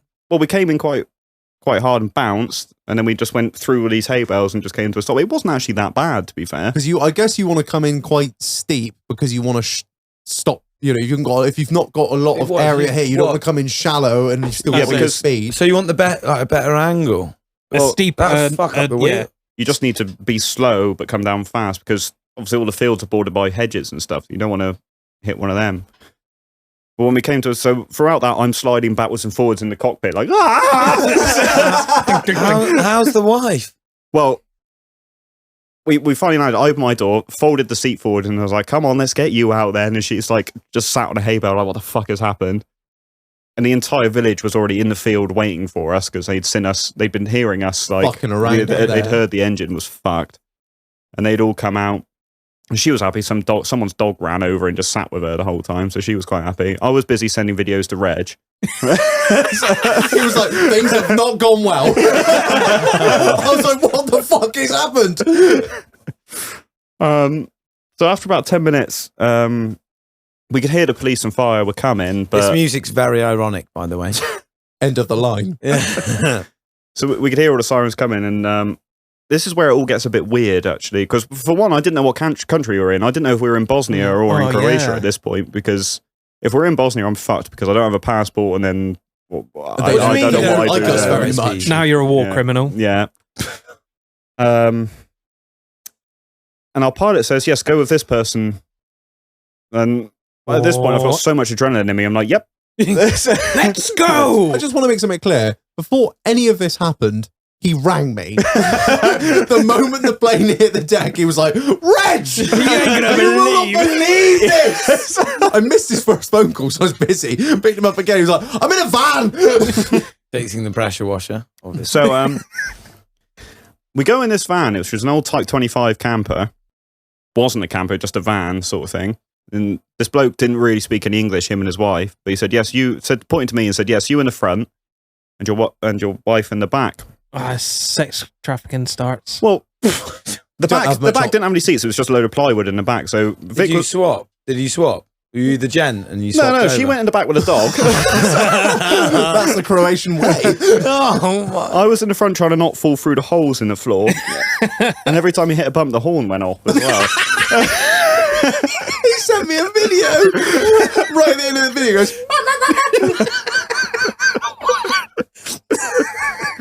That's like third world order shit. Isn't Yeah. it? And then we get to this house, which I assumed was his. It wasn't his house. It was old Babushka's house, his grandmother. who was outside sweeping the pavement with a straw brush. I was like, the fuck? what country am I in? And they were lovely though. They Who was the bloke in the van? just one of the villagers that came out. And our pilot was like, yes, go with them. I have to wait for the police. I was like, what? Okay. I love it how they just helped you out. Yeah. there. And my missus was like, oh, God, they're going to traffic us. And I was like, how unlucky do you have to be to crash a plane and then a sex trafficker be waiting? Yes. Shit's coming. Yeah. I'm free. I'll get good money for this one. Not so much for the girl. And they were lovely. They gave us a load of homemade brandy. And this is all like 9 a.m. as well. The day had just begun. Well, no, they're there. They're chilling you out. Relax. Yeah, they gave us some lunch, and their daughters came down, and they spoke. They were fluent English. They were translating for us, and they kept trying to give me brandy. And I was like, "No, I'm driving. No, I'm driving." And the dad said, "Well, so am I." I didn't realize he was then driving us on to where we needed to go. And you were like, So we were there getting Fuck pissed it. again. Oh, here we are. So then we got on his car, which was a 1998 Audi A4 Estate diesel. Sounds about right Yeah. for the Slavs. that's Yeah. good, right? We like them. Well, yeah, It was a proper Did it- Slav car. did the job for me. How was the horn? The horn worked fine. So we landed, turns out we were about 70k away from where we'd taken off, where the hire car was. So he drove us halfway, and in that journey, he said, oh, you drive on the other side of the road, don't you? And we're like, yeah. So we swung the car onto the other side of the road. I was like, yes, this is better. Like, no, I've just been a fucking... Can we not? Nearly died in a plane crash. Now you're driving on the wrong side of the Cunton road. Can we fucking not? And then he drove us halfway to this town, I don't know what town, where another man, don't know who he was, in a 306 HDI picked us up. Nice. And drove us the rest of the way back to our car. And then they just said, oh, the owner of a company will be in touch, and then just left us. And we were like, right. What the fuck? Yeah. So then we drove back to our apartment, got back at about 11 in the morning after everything. Managed to get back all right. No planes. Got back. I was gripping no the wheel. tires. I was gripping the wheel bloody hard on the way back. And Wait, had the tyre blowed before that was the day before. Gee, mate, that is an unfortunate series of events. It gets better. I'm so happy this is going on. So we went back and we just started drinking gin because we were like, well, what else can we fucking do? Watched the Queen's funeral. I don't know. Oh yeah, keeping it happy. Yeah. Keeping it light. 7 hours of classical music and people processioning through London. Yeah. And the owner of the airline rang me up and said, "Oh, are we all right to?" Turns out he lives on the same street we were staying on, so we were like, "Oh, bit of luck." So yeah, we'll meet you about whatever time it was, 7 o'clock at night, sort of thing. There's a bar downstairs from us. We'll meet you there. Okay, so we got there a bit early, and he said, "I'll be coming with my wife." We were like, "Okay, bit weird." Turns out she was his wife, but also like his carer because he was completely blind. Oh, This was Blind Ivan. The story keeps going back. Blind Ivan. Blind Ivan. So how often does he fly planes? Wow. No, he's maintenance on them. We asked him, "How'd you lose your sight?" He said, "Oh, well, I crashed my plane into a building." At that point, he should have thought, fuck, I'm no fucking good at this. What? Oh my god. You couldn't make this up. Honestly. Oh, I could have fucking strangled him. Didn't he wanted to meet you the day before, didn't he? But you said, no, I'm going off over here, and he offered you a flight. No, that was the day after. When we were with him, after the crash. Oh, fuck. He said, "Oh, what are you doing?" We got chatting after I'd figured out he was a fucking moron. He said, "Where are you going?" I said, "We're actually going off to one of the islands, about an hour ferry journey. So I can give you a free flight if you want." I said, "You fucking can't. no. You fucking can't." Did you get a refund though? We got our money back and a little bit of hush money, and he bought our drinks. How much hush money? Oh, about 30 quid. But What? Buy a house with that over there. I'm falling off my chair, man. But we were on the news over there, which was quite exciting. Some of the news article. It was all in Croat, so I had to translate it. And I was like, oh my God, Dom, look at this. Bill's in the news. Wow. I will link the news article in the episode description for anyone that wants to fucking read it. It was fucking wild. What happened the next couple of days, man? I wrapped myself in bubble wrap. we were meant to be doing a quad bike tour and we cancelled it. So you literally had near-death experiences on land, sea, and air. Oh, mate, what? Well, you definitely ain't going to forget it. I was on the phone to him. I saw stories, mate, and it's all stories. Podcast gold, as you can. One of the first things you said to me. I literally just had crashed a plane, and you were like, "This is podcast. This is brilliant. This is money making stuff, man." Imagine the listens. Wait. Imagine the clickbait. So, to go specifically into it. So the boat thing and the car thing, same day. No, boat thing one day after the car, day after the plane. I fucking hope my holiday ain't that adventurous. I was so drained when I came back. Nice relaxing holiday. Shaking like a nervous wreck. Get me into those engines. That's why I said to you, do you want to come to America with us for a week, to calm your nerves? Yeah, so it turned out, I got some pictures actually, which I'll send to you, you can put up. Cheers. And it put a hole in it, the con rod left the engine. Yeah. Ejectocito occurs. Massive hole in the side of the engine. Yeah, it'd only done 80 hours, that engine. Allegedly. Well, he brought the paperwork to show me. It'd literally just been rebuilt. Someone's in a lot of trouble. Yeah, but I can make up a receipt. You can make up a receipt. Well, I did think that. But not when you're blind. Yeah, but it was built by the Belgians. It was built by the Belgians. They're honest people. It wasn't built in fucking, back-ass Croatia. Why are we bringing up Belgium? That's where the engine was rebuilt. Right. It was horrendous. It sounds like. And there was oil, you can see that from the exhausts on the side of the plane, there was just oil the whole way down the white paint travels. job. Just literally just... So something's blown. Yeah, with the exhaust on the front. Well, of there was the a hole in the side of the engine. Yeah, where the booms are meant to happen inside the engine, the booms were happening outside of the engine. In mid-flight. Yes. Wow. My only regret is not filming the landing, Oh yeah. but I do want to be the guy that films his own death. Because there's always an idiot that films his own death. And I thought, Well, there's all those things from 9/11, right? Like be the on guys that find their own phones. You'd be on Live League. exactly. So I didn't want to be that guy, and I wish I'd stayed for the press to turn up properly, because that would have been better. But we got whisked away in a Yeah, van. I can understand why they tried to get you away pretty Yeah. fucking quickly. Yeah. Do you think the guy knew the guy in the van, the plane driver? Like, how are you just like plonked in a field? Yeah, that's it. That's and a, like that scenario is like, oh, he knew it was going to happen, so he knows every field from here to Bosnia. maybe it's an insurance job. Maybe. Nah, I think it's just luck. I think it's pure it luck. was just luck. They'll It go really back was. to Belgium though, right, for that one. Yeah. Oh yeah. There'll be Yeah. some very interesting questions asked about that that. 30 quid will get far. Yeah. Yeah. But I don't know what rules they have over there, but we met up with the pilot back at the airfield, and he went, "Oh, I've got to ring the militia now and tell them what's happened." And I was like, I don't know what militias there are in Croatia, but apparently there was somewhere we landed. I want to tell them, I'm sorry, we've landed in your territory. Yeah. Here's some more money. Sorry for crashing a plane. What the? That's probably that why you were is- whisked away, because a militia were going to come and fucking kidnap you and hold you for ransom. I think that tops my night out story without a fucking shadow of It was a fucking doubt. it was something. Best story of your life, mate. You ain't going to top that, and I fucking hope you I don't. fucking hope I don't. Jesus Christ. No, because after that is death. Yeah. I had It this great is. story where I died. As he tells it to his mate. Well, you That's have really- to Great, yourself great getting podcast story that. on the plane back to England. I'm not a nervous flyer. Like, I'm normally asleep before we take off, but any little jolt, I was awake. I was like, fuck. What, on the way home? And we could see where we'd crashed when we took off. And I had the window seat. Trauma. And I was an idiot, because my missus was really rich. She was way more nervous than I was. And I was like, oh, look, that's those wind farms. That's that one. You are unbelievable. Mayday. Everyone on the plane round us as well were like, what the fuck are these two talking about? I was like, that's why we crashed our plane on Monday. I thought I was bad. I watched 9/11 documentaries on the plane.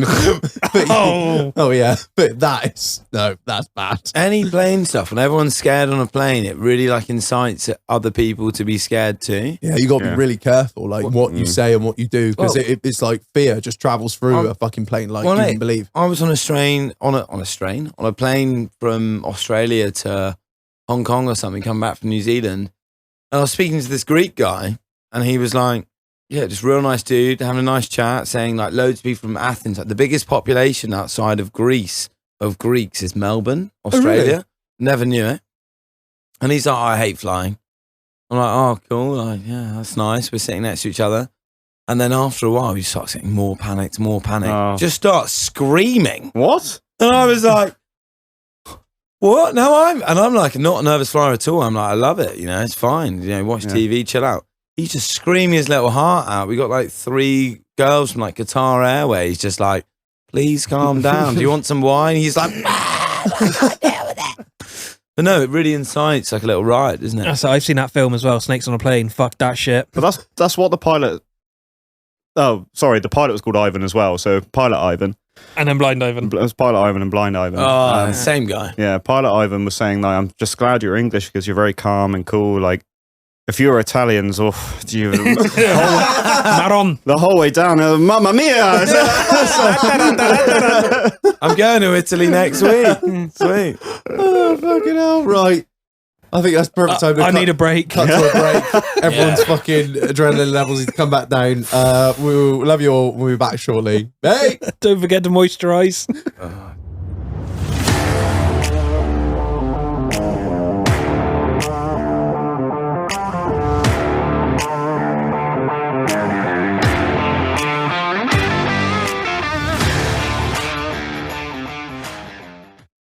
I'm going to say it. I'm really enjoying it. I'd definitely come back on.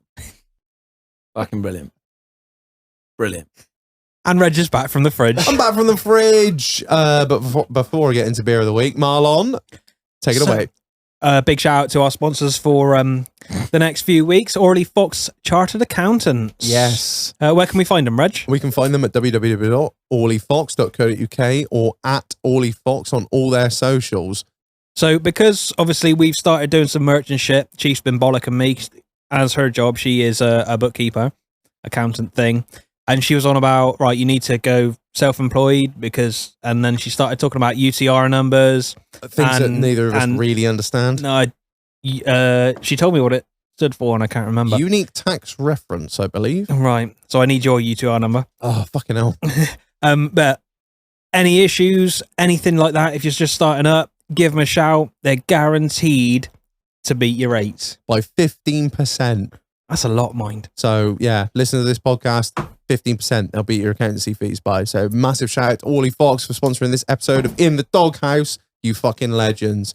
Right. Beer of the week. Let's go. What have you got, Raj? Well, I've been strange.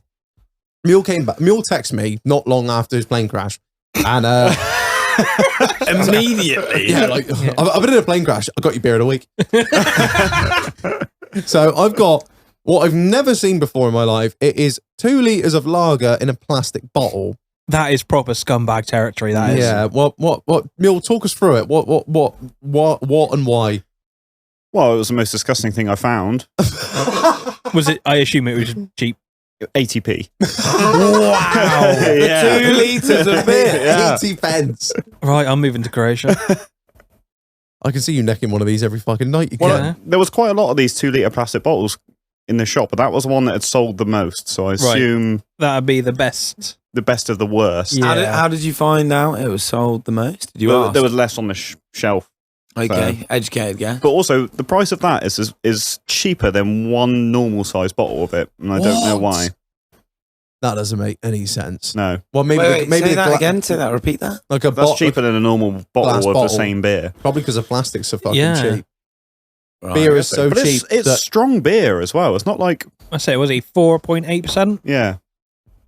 well, it's called what? So it's called Pan, and that's it. And it says Super Shinza. I'm going to assume that's Super Send. Super Sending Juice. Okay, I can't read anything on here. So Marlon, if you found some translation, I got a bit. could you please take it away and read the marketing? Bullshit. Pan Lager is a high-quality Croatian lager beer with reduced bitterness and ABV, as well as a refreshing, rich taste. Pan Lager is brewed from carefully selected natural ingredients. The beer is ideal for the ones who just want to relax or quench their thirsts. Right. So Are we drinking the beer? yes. Oh, shit. Right. I've got no. It's a plastic bottle, so you're gonna get this. Oh, that was nice. That was satisfying, actually. Right. I'll pour us all a little bit. Actually, fuck it. Tilt the glass. Tilt the glass. Tilt the glass. I Scumbag. said you couldn't pour a fucking pint out of that tap earlier. Says the man who's been a bar manager. Ooh. No. I'm wrong. I can't do it. That is a fucking lively boy. Oh wow, that's perfect. Right, there you go. Marlanus. That will never get old. I'm gonna fucking post that video at some point. I have to get the permission from Kirk to do it. Marlanus. It's very. I did send it to you, didn't I? Very Yes, fizzy. I've got it somewhere on my phone. Right, sorry about That is a lively boy. Sorry about the head. Fuck me, it is, isn't it? Jesus Christ, Marlon. Marlon, That's when you know it's cheap. Muley, piss. you're gonna have a little bit from Joe because I can't give you too much because you'll poo. You will, right? Not let's see- needed. Let's see what you reckon then. Are we going for it? Oh, that's good. Fucking hell. I don't know. Have you got It's any quite- fucking flakes behind the bar? Oh, fuck off. Quite bitter. Quite bitter for a beer, though, right? That is like That's like all right, go on. beard or I was going to say it's like a more tasty Tuborg. It's not bad out of a plastic bottle, actually. No. Nice how you kept it cold. I'm quite glad you did that. Well, you can have a warm beer. Fucking beers in this bar, man. Well, I don't know what this podcast's like, you know? We have standards, Lanky. 80p. That's really fucking nice. Like really, really nice. I'm not gonna lie. It'll probably be swayed by the price of it in my rating. 80 pence. Yeah. You can drink a lot of them. It's like really it's like really nice Tuborg. Tuborg sucks, but I get what the flavor's trying to do. But that is fucking brilliant. I'm feeling old speckled hen. Oh, Like That's a, what like I'm a getting golden, from that. like a golden Amber beer. ale, Amber amber ale. ale. That's what I meant. Sorry, golden beer. That's what I'm getting Mark, from it. not too much muley. No, No. no, muley, no. He'll be on the toilet in the morning. I really like that. Well done, Muley. Done well. Plane It crash, tastes like good beer. It tastes like holiday. That's what it tastes like. Yeah. All right, well, I'm gonna start. My TripAdvisor rating out of 5 is a 5. That's fucking Fucking hell. really nice. You were like, haha, I've got this awful beer. It was 80p. How rare is a 5? Not that bad. overly rare. We don't give it out that often. And is it 5 out of 100? No, 5 out of 5. TripAdvisor, 5 out of 5. No halves. So we're going 5-star or 5 Well, no, circles. you can choose. You can Five choose. circles. Yeah, you do What? you. Okay. Can anyone tell that Lanky hasn't listened to a single episode of this podcast? I think it's refreshing. It's refreshing. Hey, I will be. You've been listening to this one, and that's it. Mm. No, I'll commit. I might even become a patron. Who knows? Oh. Fucking steady. I'm not. Mule's, Fuck 'em. do you know what Mule's ethos is? He's like, I want to take more from this podcast than I Do you give. know what I wore just for you guys today? You know what? I'm going to take off my headphones. What are you wearing? For you. T-shirts. Oh, the t-shirt's completely come So, off. Lanky's had just sort of to got take half off naked. Buckles. Just for you, man. What does it say? Oh, he's got a Land Rover shirt on. Hang on, fucking hell, that's an actual genuine Land Rover shirt. Fucking 1948 original equipment. That's, yeah. Oh God, here we go. Yeah, that was a... that was, You know, we made those stickers.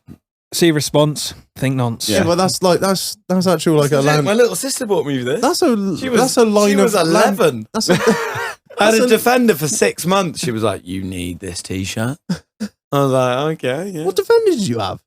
It was just I don't know. What, with work? Yeah, through work. Yeah, Oh. Land Rover Defender, 2007. Standard Yeah. Defender. Yeah, I had to do some towing with it. I pulled so many people out of some holes. It was a real good piece of meat. 4x4 people just doing their fucking head right now. Like, I'd give anything for that vehicle. Add it to the tick box of jobs has done. Yeah, on the list. Lanky. We'll move on. Right, where else are we at? Marlon, what are you thinking on this? I think it's fucking awesome. That is like a slightly better beer door. Mm? I mean, I love it. Go on. Oh, Left. Uh, Leffe? yeah, it's a little bit. I'd say it's a little I bit had- stronger than that. Yeah, like, I had some flavour-wise. Leffe the other week and it tastes like shit. I love the glass they serve it in though. yeah, it's pretty It's mega. always gorgeous. Yeah, them fucking Europeans know how to make a glass. I'm at a 5. All right. I'll give it a Lanky. 4. Nothing deserves a perfect thing. Nothing's perfect. I'm saying it. All right. There's always room for improvement. Sorry, was that a bit hard? No, that's fine. You do, mate. Yeah, you do, you know. Muley. It's difficult because it's so cheap. And I'll give you the shit. It will never. Tomorrow, no work's getting done, but I have to give it a 5 just because of the price. If it was normal price, Yes. I'd give it a 4. But it's fucking good. It is. What is that? A pint? Oh, fuck me. What's that? So, There's pretty much 4 pints in that. In there. just over 20 pence an hour, right? no. Yeah. Oh, yeah. No, sorry. Yeah, you're right. Yeah, just over 20 pence a pint. Right, Lanky. You've had quite an interesting life, really, to put it bluntly. You've probably experimented with more drugs than people I know. Allegedly. So what I'm going to do now is I'm going to name a drug, and you're going to tell me your experience, your best or your experience or your best experience with it, and you're going to give me a rating out of 5 for that drug. Go. So right, TripAdvisor drugs. let's start. Alleged. Yeah, Nothing gets a 5. You're getting taken down. nothing gets a 5 because no Nothing. drug is perfect. Nothing is perfect in my opinion. I want to start off. Right, I'm pretty sure I know most of the drugs you've taken. Go on. So let's just start off with a basic. Cannabis. Cannabis, right? So I started doing that when I was about 12. And, Allegedly. And the first time I smoked cannabis, a police officer stopped me and tried to do us for it when he was off shift. Oh wow. And we had to say to him, "You're off shift." Oh, you were one of those little clever bastards, Yeah. weren't you? You know, me at school, boys. Come on, we were in the school together. You were year 7. Year 7. I said to him, you're not on shift, you can't do that. And he told us off. Not my best experience, but like that definitely shocked me. So I stopped doing it for a bit. But best experience, I'd go for worst. Worst, again, probably Thailand. Taking it and it's got opium in it. Oh, wow. Which is shit. No, it's good, but it's shit. You do it, and then you're like, I was like, fucking hell, there's a lizard on that screen. When we were watching this movie, it was like a boat bar. So a boat was a bar raised above the ground. And I was like, I swear there's a lizard on the screen, man. I was with this Norwegian dude and this other guy. Of course. Fucking Of hell, course. man. Oh, you're there. And I'd met this Norwegian dude and we were hanging out for quite a while. And I was like, fuck, man, that looks like a fucking lizard. He's like, no. There's no lizard on the screen, man. Just focus on the film. I was like, I swear there's a lizard. And about 10 minutes later, he was like, there's a fucking lizard on the screen. And I was like, oh, you are imparting God. your hallucinations on other people. Turns out Thailand's full of fucking lizards. It was just on the bloody screen. Oh man, I was pissed off. But no, when I had, for example, a good time, cannabis showing its like good parts, being like a painkiller. I had appendicitis when I was about 15 in Australia. We didn't know. So we'd like traveled from Tasmania to Australia and I was really, really sick. I was puking up consistently. I puked up about 100 times in about 12 hours. And now I'm so used to being sick. It's ridiculous. So if I feel sick, I'm like fingers down the throat, job done. Like before we got into the airport, I filled up a whole parking bay full of sick. And my brother took a photo and was like, "Wait, God, you're just a bit ill." And we get into the airport, and the air hostess is like, "You can't, like, is your son all right to get on the plane?" And my family were like, "Yeah, he's fine." And I had to like pretend I was okay.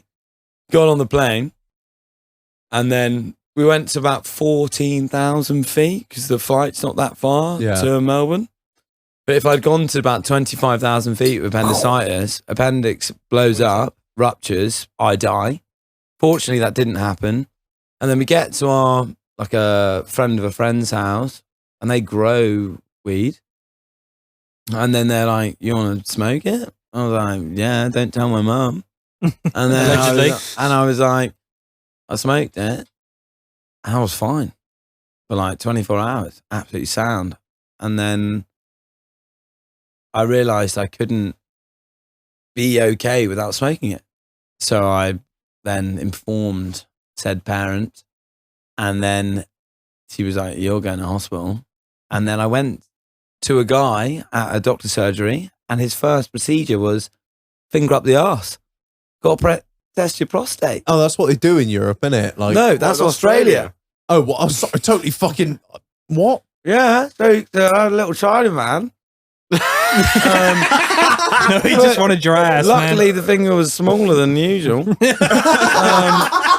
But the finger, Small hands. no, but Smell like finger cabbage. and I was squirting water at that point. Oh. So I was like, put finger up my ass. I'm like, "You are going to get some fucking squirt on you, bro." And then he didn't. And then we get into the hospital, and then they're there like trying to get like needles into me and stuff. Can't because I'm so dehydrated. 'Cause I've been sick for 48 hours. All now. your fucking veins are shrunk down. to fuck, it's like- Exactly, completely dehydrated. And then I said to my mum, I was like, because the doctor was about 6'8", and I was like, "Mum, he's not going to put his finger up my bum." King Kong's and finger. then my mum went to tell him or ask him, and I was like, "Fuck, don't fucking ask that question." My mum just straight up asked it. She was like, "You're not going to check his prostate, are you?" That's what they do. They check your prostate because usually if you're ill internally, your prostate swells. New knowledge for all of us as well as the listeners, I imagine. I'll get the wife to check mine later. And then so I he didn't like check it. Had the appendicitis, and then I remember being in the surgery, and they were like, "Okay, you're gonna get anesthetized now," and so you can go to sleep. And I was like, "Do I count down from 10?" And like the movies, count down from 10. You can do what you fucking want, man. Exactly what they said. And they were like, "Do what you want." So I just did that, and I went to sleep by about 7. And then, so that's what I'd say the positive of cannabis for you. Yeah, my mum was on a lot of cannabis oil when she was ill. Did her a huge solid. But yeah, so what is your TripAdvisor rating on cannabis? It's a 4. 4 for its medicinal properties. I'd I say, assume. for me, a 4 is a 5. So if you're going to want to rate something, because I don't believe anything is a perfect, because there's also negatives of that thing, because I've witnessed a lot of people experience bad things as well as Yeah, me myself too. through Yeah, me. that. So like you can say Allegedly. a 5's for someone, but like that person who's got a 5 has also had some fucking 4s and 3s and 2s, right? Yeah, I suck at doing a weed. Yeah. I just spend all my. They get me very sleepy, and I thought I'd shit myself. So that was my. No, you probably the did. end of- Sleepy is good. I like sleepy. Yeah, like when I smoked a joint, I went to bed at 8, and I was like, nah, this is Doesn't it. sound that like abnormal for Red, right? Oh, it didn't take you long, did Yes, it? burn, It didn't take you bitch. fucking long. It makes Marlon see plant pots. Yeah, that was Wow, it that was interesting. grows out one of them, doesn't it? All right, that's cannabis. Right, next, cocaine. Fucking hell. Well, that's something that is I assume you're quite a seasoned veteran Connoisseur, of some would the allegedly. Peruvian shouting powder. yeah. So I assume that you've had some fairly stepped on shit in your time. I find with that it's a good mixer. So good. So like you can mix that with a lot of other stuff, and it won't be a problem. And it's good at keeping you awake, but fuck me, you don't want to be doing that at 5 a.m. at some random's house in a random town on a random place, and then you realise where you are about 5 a.m. and you're like, How am I getting home? and you're like, I fucked up here. This isn't a fun. Reality hits real fast. Oh yeah, exactly, and and you can see why people become very like concerned and paranoid through taking it. But for me, I've very much seen the positives of it in most sides. But like, if you say like best night on it, you don't really have it because you take it so much. But it's a very like placid thing. It's not something that's really going to overtake your senses. Like cannabis can have a far more like larger impact on you. That one for me, it might be different for you boys, but for me, it's very much like a keeper goinger. So it's like I've had many nights on that as well as many other things, and it's just like a casual thing, not a big one. So for me, it's something that I would do to like keep the night going. All right. So I guess like fucking 1:30, the night's winding down, but you're still like, right, come on. And everyone else is lagging. Yeah, you're not at all. You're like very much awake. Could you, I think I've mentioned the story previously on the podcast, but I probably butchered it. Could you tell us the story about when you came on our dear friend Mule here's stag do? Oh yeah. So I went on a stag do and I thought I'll bring some just for a laugh, thinking Bring some. You left the Jamaican jerk chicken place to go buy some. no, I had it already. Where did you go? No, that's the night where I just sort of lost myself a little bit. No, I hadn't got to you. I went back. That was it. I went back to my place because we've been drinking all day. I went back to my hotel and I was like, I need a little pick me up, I think. And so I went back and had the little pick me up and then came back and saw all you boys and accused Mule's maybe cousin-in-law. Who was it? No. Oh, fuck that bloke. me. I accused him of being Yes. gay with your uncle. Oh, yeah. Yeah, I did that, and then spoke to him about the Windrush because he was of that ethnicity. That was the first thing I said, because I remember speaking to him about, oh, you must be Windrush generation. And he was like, yeah. And you come over and you're like, oh, yeah, you two are a couple. And he was, but you're Windrush. And I was like, we shut the fuck up. Yeah. Shut the fuck up right now. Yeah, but you did it, and I also, I must have just gone into it, very much so. But he took it like a champ. Like, Yeah, took it that's like good, that. yeah. He was a really nice bloke. So how much did you buy for this weekend? Oh, just a grand.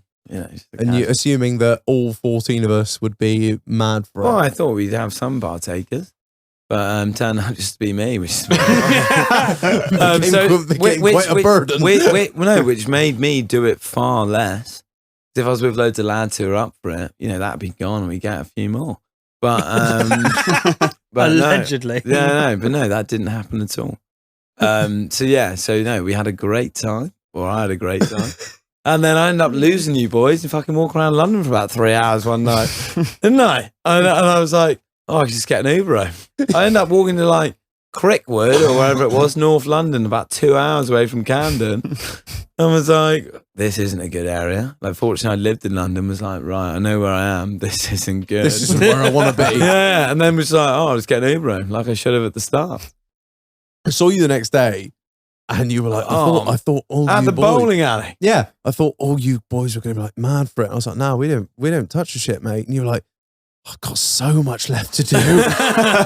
It's a tough break, man. It's tough, which is not usually the words that you say to people. It was like 3 PM. We were in some fucking bar just grabbing a quick pint, went down to the piss house, and you were like, I've got so much left. And then we got onto that fucking bus, didn't we?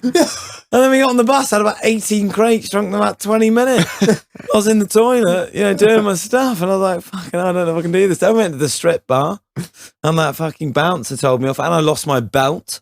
So we were spanking MULE with it. This. Yeah. Denny was like, can I have your belt? I was like, yeah, sound, have it.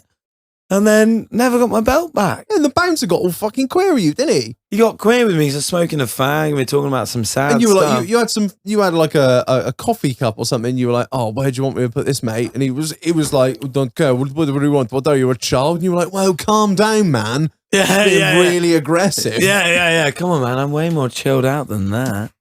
But yeah, so Charlie, cocaine, whatever you want to call it, I'd say, it's a good thing, but use it in is the word mediation? No, Moderation. moderation.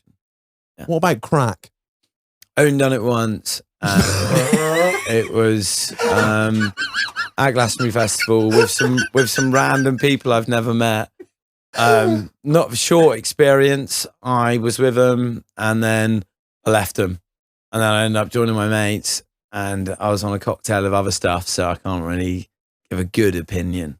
I suppose it's meant to be like a dream in real life. That's what people say, but like for me, I don't know, man. I didn't know what it was. I think There you that's go. the cider done. The cider is done. All the cider. Fuck me. I haven't even had a pint of that. Well, Yeah. you've been on Amstel the whole So, time. so for me, crack, lame. Out of 5. 2. Oh, Because the people that do it, they ain't got no teeth not- and a they're bit crackheads. scratchy. not all of them. There's very much like people who will do it who are functioning, which will really surprise you. There's a lot of people in Just a little bit like us. We're functioning alcoholics. Yeah. Mm-hmm. So like you can be a functioning, I don't want to say crackhead. I don't think it's a very nice word. Crack But cocaine user. addict. yeah, just a user. Free Yeah, base exactly. enjoyer. Yeah. So I think a lot of people like use it, and some people use it to the effect where it like makes them lose control of their life, but others will use it and just function, and it may affect their life in the future, or they'll just get over it. But for me, it's definitely a 2. Is crack the same as meth, or is that a different No, thing? Crystal meth. Crack isn't it? is cocaine. Oh, I haven't done crystal meth. I was just about to ask you about meth. No, haven't done that. You've not done any amphetamines? Well, speed. Yeah, I've done speed. Speed is pretty much crystal meth. Is it? Yeah. No, but it's- only smoke. No, you don't. You can snort, inject, yeah, it's or all right. smoke meth. All right, speed then. So speed. Reg knows more than we do. So one night I was quite young. I must have been about 16, 17. And I didn't have a lot of money. And my friend was like, I can get a gram of speed for a £5. I was like, What the fuck? That's so cheap. cheap. Still, That's pre-Brexit for you. yeah, That's still, when the jet connection still, shut down. it's still so cheap. And I did that, and then had like a good night. And then I got back to my friend's house and was like, my heart is beating at fucking super rates. And was like, I gotta go upstairs. Went upstairs and just sweated out for about 40 minutes. My mate's brother came upstairs, like, you all right? I was like, yeah, just like, I need a minute. Just sweated out. My body basically just, Bit much like. well, no, just took it and was like, right, don't do that again. And so I've forever, since I was about 16 years old, I'm 28 now, no speed. No. Well, that is commendable. Oh, it's a tough time. Yeah. A badge of honor for you, sir. No more speed. So speed gets a 0. Oh, right. Oh, fucking Gets hell. a fat 0. But I know we'll give it a 1 because there's some. They're people out there. trying. There's people out there who love it. You know? So- what about LSD? Acid, as you call it, I suppose. Right. So acid. Was this a tab or was it? So you can do tab or dropper? liquid. Yeah. And some people call it like giggle water. That's another thing. Giggle water. So you can like put. That's what I call 2 pints of cider. So when I first did acid, I was about 16, and I did one night. I did some drops, and me and some friends went on a car ride, and a friend of ours, of yours as well, gave us a lift. I don't want to say his name, but his surname is Hill. Gave me and 2 other friends a lift. He was like, mate, pay me a £5, I'll take you anywhere. So we just drove around Somerset, and he just took his different spots. We just looked at the stars, whatever. And then I went home, and then my mum was like, we were there, me and my mate. One mate went home, 2 of us stayed. My friend and me and my mum were watching something on TV with another mate, and my mum was like, God, imagine if you were on some sort of hallucinogenic. This TV program would be crazy. Oh my God. And me and my she friend must have knew. and me and my friend just looked at each other like, oh my God, she knows. But she never did. But we were like, this is nuts. And then the following day, I was like, fuck it, I'll do it again. And I had school. So we go to school. Like I wake up. I used to walk to school with you. Yeah, it would have been when we walked to school. so it's like, wake There's dragons up. over there. I used to like, Lanky's very chatty. I'd like wake up, go to school, come back, I do some more acid with some other mates, and then the third night I was like, fuck it, I'll do some more. And then I was like, did some acid. A few hours later, I was like, this is doing no effect. Met my mates, give me some more, did more.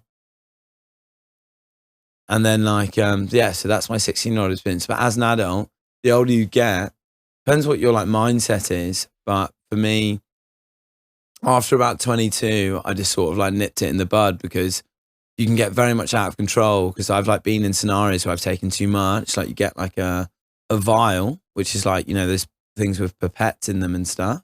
That's And what you the can- vampires have. Like. So you can rinse it with vodka, because that collects Oh stuff my on God. a glass. Fucking hell. And you drink the vodka, and like I remember just seeing people's faces extend, walls come in, like everything, lava coming from the ground, like everything naughty.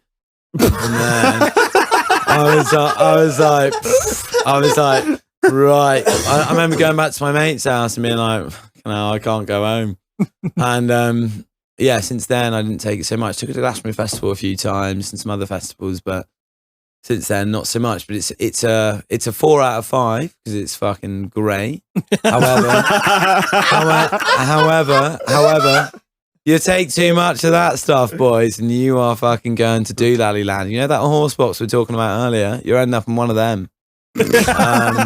Like it will send you in the wrong direction for sure if you take too much. Like the person who invented acid, the story goes that he invented it and drank half a litre. Oh my God. And what you take usually is a drop. So we're talking like a raindrop. This guy drank half a litre. Supposedly the story goes he cried for 6 months. So there's no lethal dose, but it's just how long it lasts. Then. And Is that right? Is that, yeah. And how long? Like, there's a drug called like 25I. So acid lasts like 8 to 12 hours, I think. And then other like this thing called like 25I Dragon or something, which I did once. Yeah, that is like a 24-hour. You're going to town. Fuck that. But I fortunately I fall asleep on like anything. But like for some people, like they're awake 24 hours. But yeah, so acid 4 out of 5. Okay. 4 out of 5 for acid. What about, is shrooms the same hallucination? No, not at all. No? Shroom, well, no, it can. Be. No, it's way more like calming.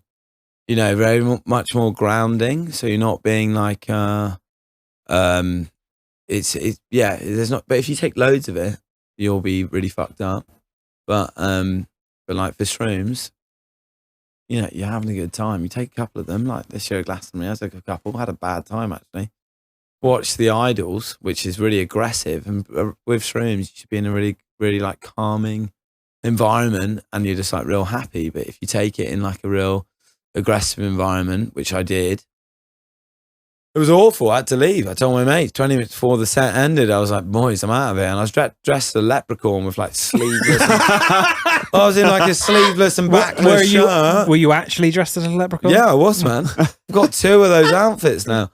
I left and I thought, and the thing is, I'm dressed as a leprechaun, people look at you and you don't want to be looked at when you're like feeling a bit anxious.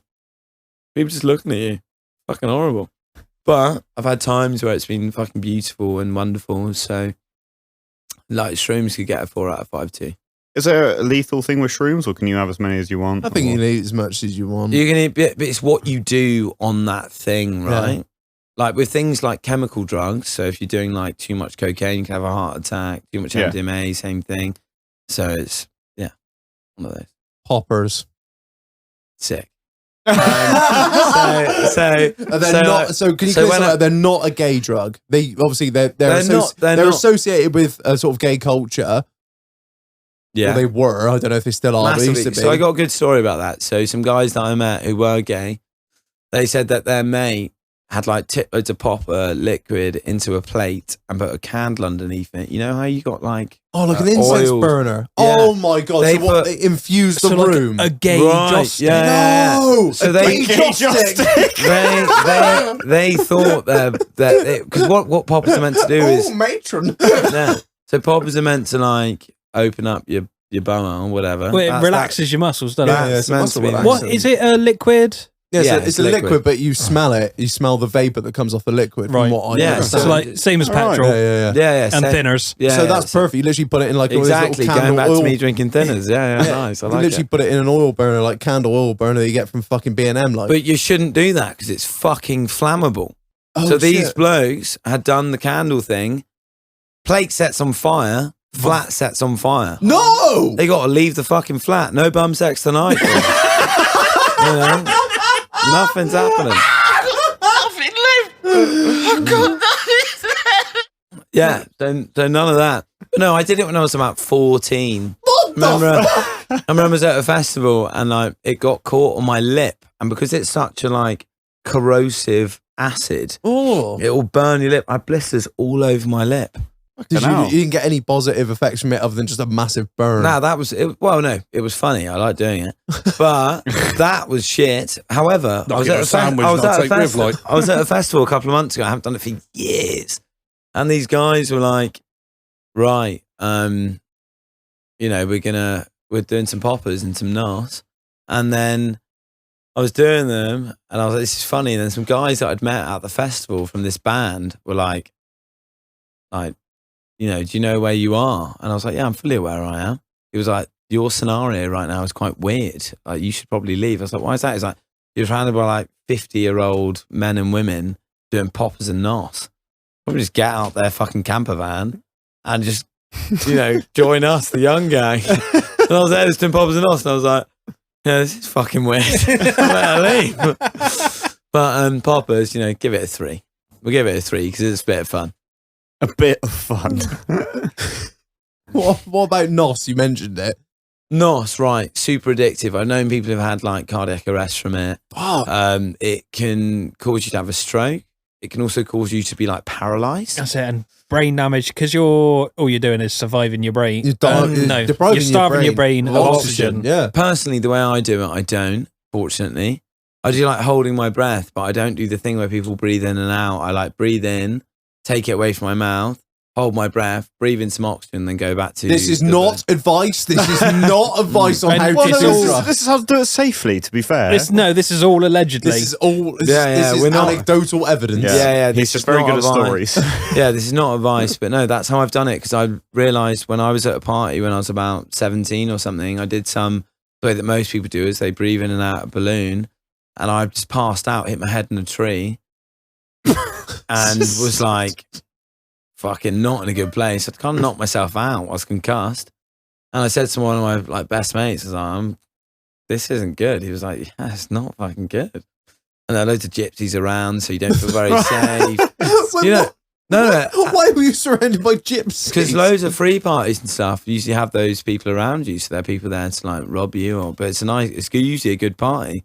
But yeah, it wasn't a safe space. But from that experience, I did it differently, and since then, always done it like that and never had a bad experience. I think we've all done NOS, haven't we? Really? Yeah. Yeah. Everyone? I haven't. Have you not? No, never touched it. No, Allegedly, mate, you're missing out. no. The only drug I've ever done is marijuana. Let me go for NOS, a wee. Oh, that's right. NOS, I've always liked it, but I've never liked the effect it leaves me with.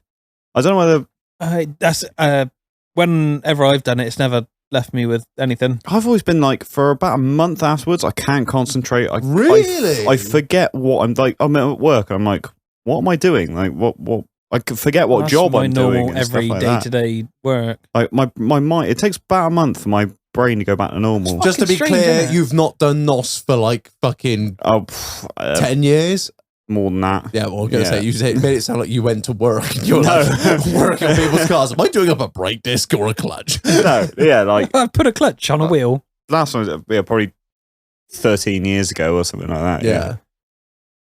But yeah, that's what I never touched it after. I did it a few times. I was like Glastonbury, like you do. Yeah, I remember that's it. being with you at Glastonbury when you did NOS, and I remember you and a friend of ours called Cookie.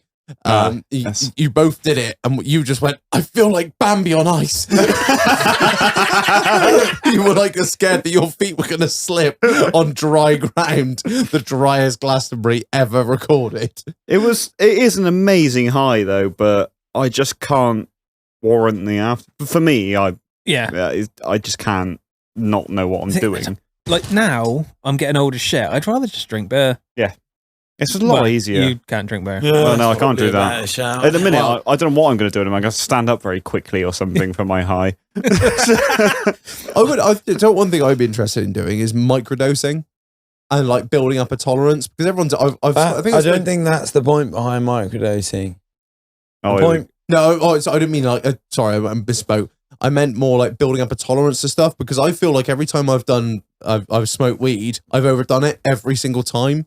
Because everyone's like, yeah, smoke a fucking J, is all you listen to, or like when you're young and listen to rap music, you try and smoke a whole fucking joint and you just absolutely fucking die. Realistically, you want to be like tiny little bits. Puff, puff, pass. Yeah, literally, just like that. That's how you want to be. But I've always overdone it, so I don't feel like I've ever like experienced the like. I wouldn't recommend it, mate. There's plant pots everywhere. You get stuck in the same place for fucking an hour. That's the same as I've been the same as you with weed. I always, whenever I've done it, I've overcooked. You've done it to me a lot, Mule. yeah, I have, and every time I've whited out. Yeah, One time I wouldn't- woke up in the woods. Yeah. I didn't know where I was. There was no one every with me. time. Grabs down by your To be ankle. fair, I do it the same with beer a lot. I just overcook it really quick. I do drink too much, too fast, and I just overcook it. We're well aware. Yeah, all right. Thank you, everyone. Thank you, Bar people crawl, that truck know me. fest. Yes, all right. I know. You're the king of the world for about 5 minutes, and then it all goes wrong. They call it the peak. They call it the Reggie peak. Him and fucking Denny. Yeah. They draw this graph, and it's like, yeah, he's Super Saiyan, and there's like, bang, crash. There's no like nice level. I'm off. halfway through the second truck show video, so I'm just going to grab some slides out a minute and put up the Reggie crashing. All right, and so what about weed? Spice, Joby. Spice. So that one.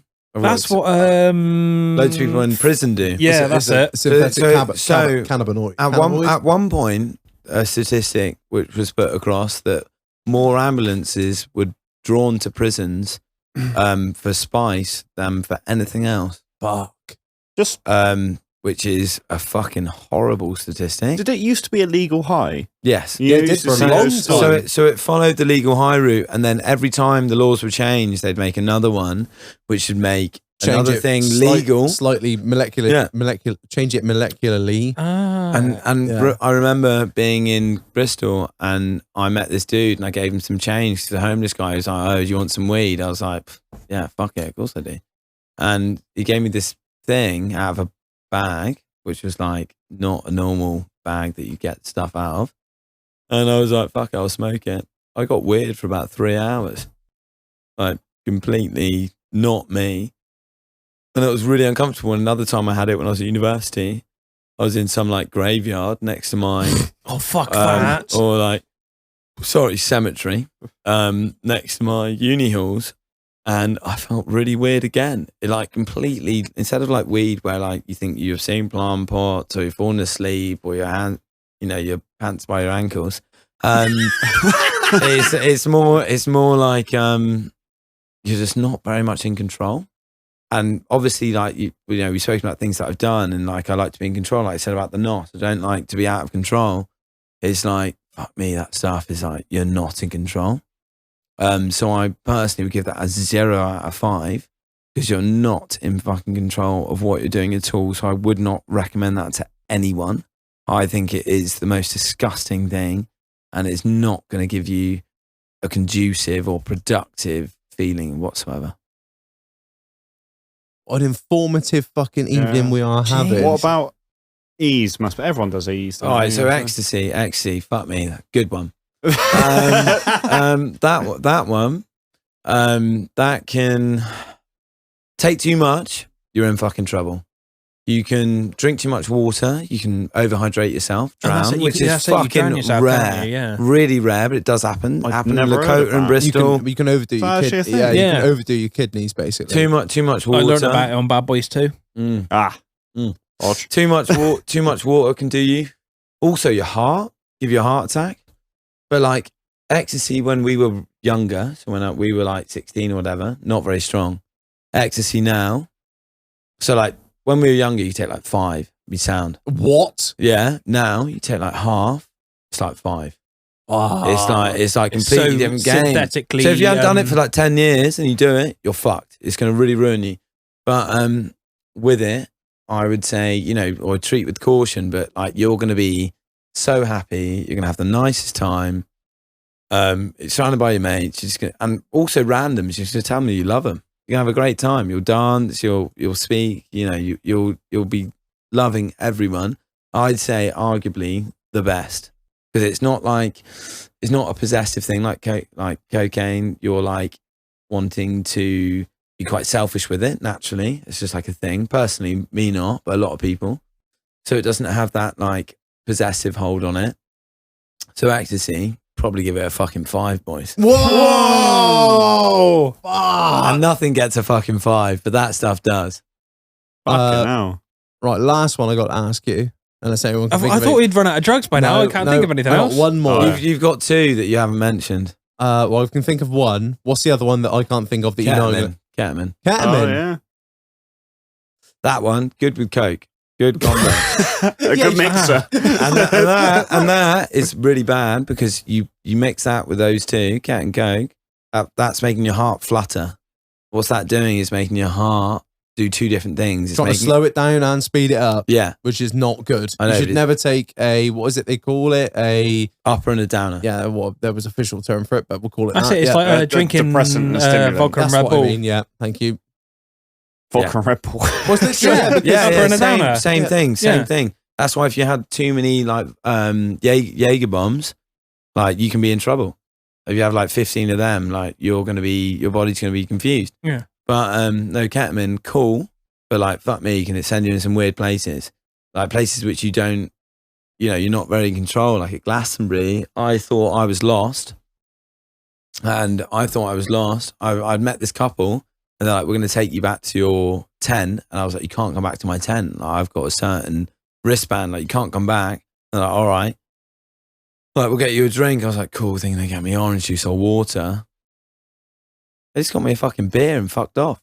I was like, what? Like, give me a Budweiser and chip on. I was like, I drank the beer and then walked off and then got lost in the mirror maze. I went back to the same place the next day.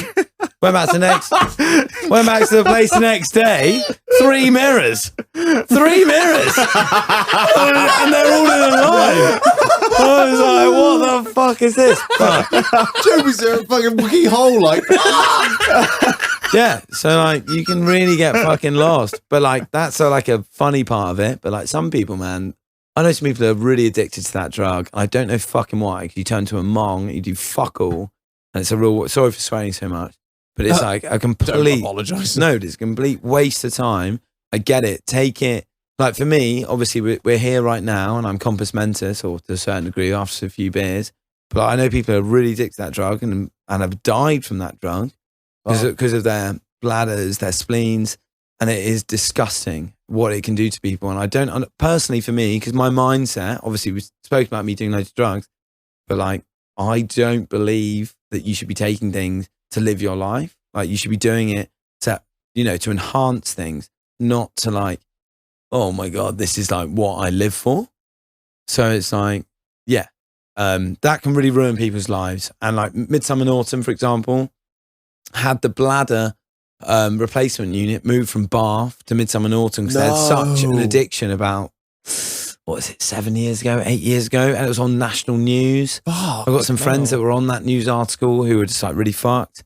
So for me, obviously it's fun, but like, man, you got to really take care. There's things that can really fuck you up.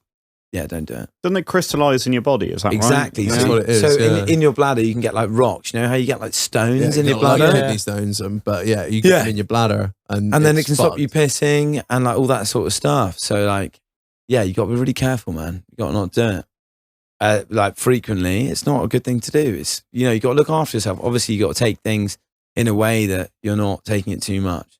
But overall, we'll give Kat like a 3 and 0.5. No half measures. It's a 3 or a 4. Oh, it's a 4. It's a 4. We said 5 back, actually. All right. What was the last one? Can you please enlighten me and enlighten the listeners as to the story at which you did heroin? Okay. So I was at university, That's injection shit, isn't it? No, well, no, listen. You can smoke it. I've got some interesting stuff to say about that, actually. So with it, obviously, when I met my mate, was hanging out with my mate, and let's get one of those ciggies though. We were hanging out, and he was like, "Oh, and take some opium." I was like, "Cool." So we put it on a. It's like he's in a Chinese fucking den. Mate, Do you want some chicken balls? Yeah. 100 years ago, they were a thing. Yeah, opium dens were a real thing. You had the Opium War, 1845-ish. We literally forced the Chinese to make us have it or make them have it, so we made money. It's a fucked up scenario. Anyway, it's irrelevant. So, when I was, younger. My mate was like, we'll smoke some opium. And I thought smoking opium was like spliff, pipe, whatever. And I thought I was smoking opium. So we cracked open a Stella can and then put it on the Stella can and then melted it from the bottom and inhaled Just it. like the Chinese did. Yeah. Melted it from the bottom. And then from there, you inhale it as you burn below the can. The fumes like come hot up. knifing, yeah. Yeah, exactly. Have you ever done that? No, I've never done hot knifing. I just know a lot about stuff. Good, man. So you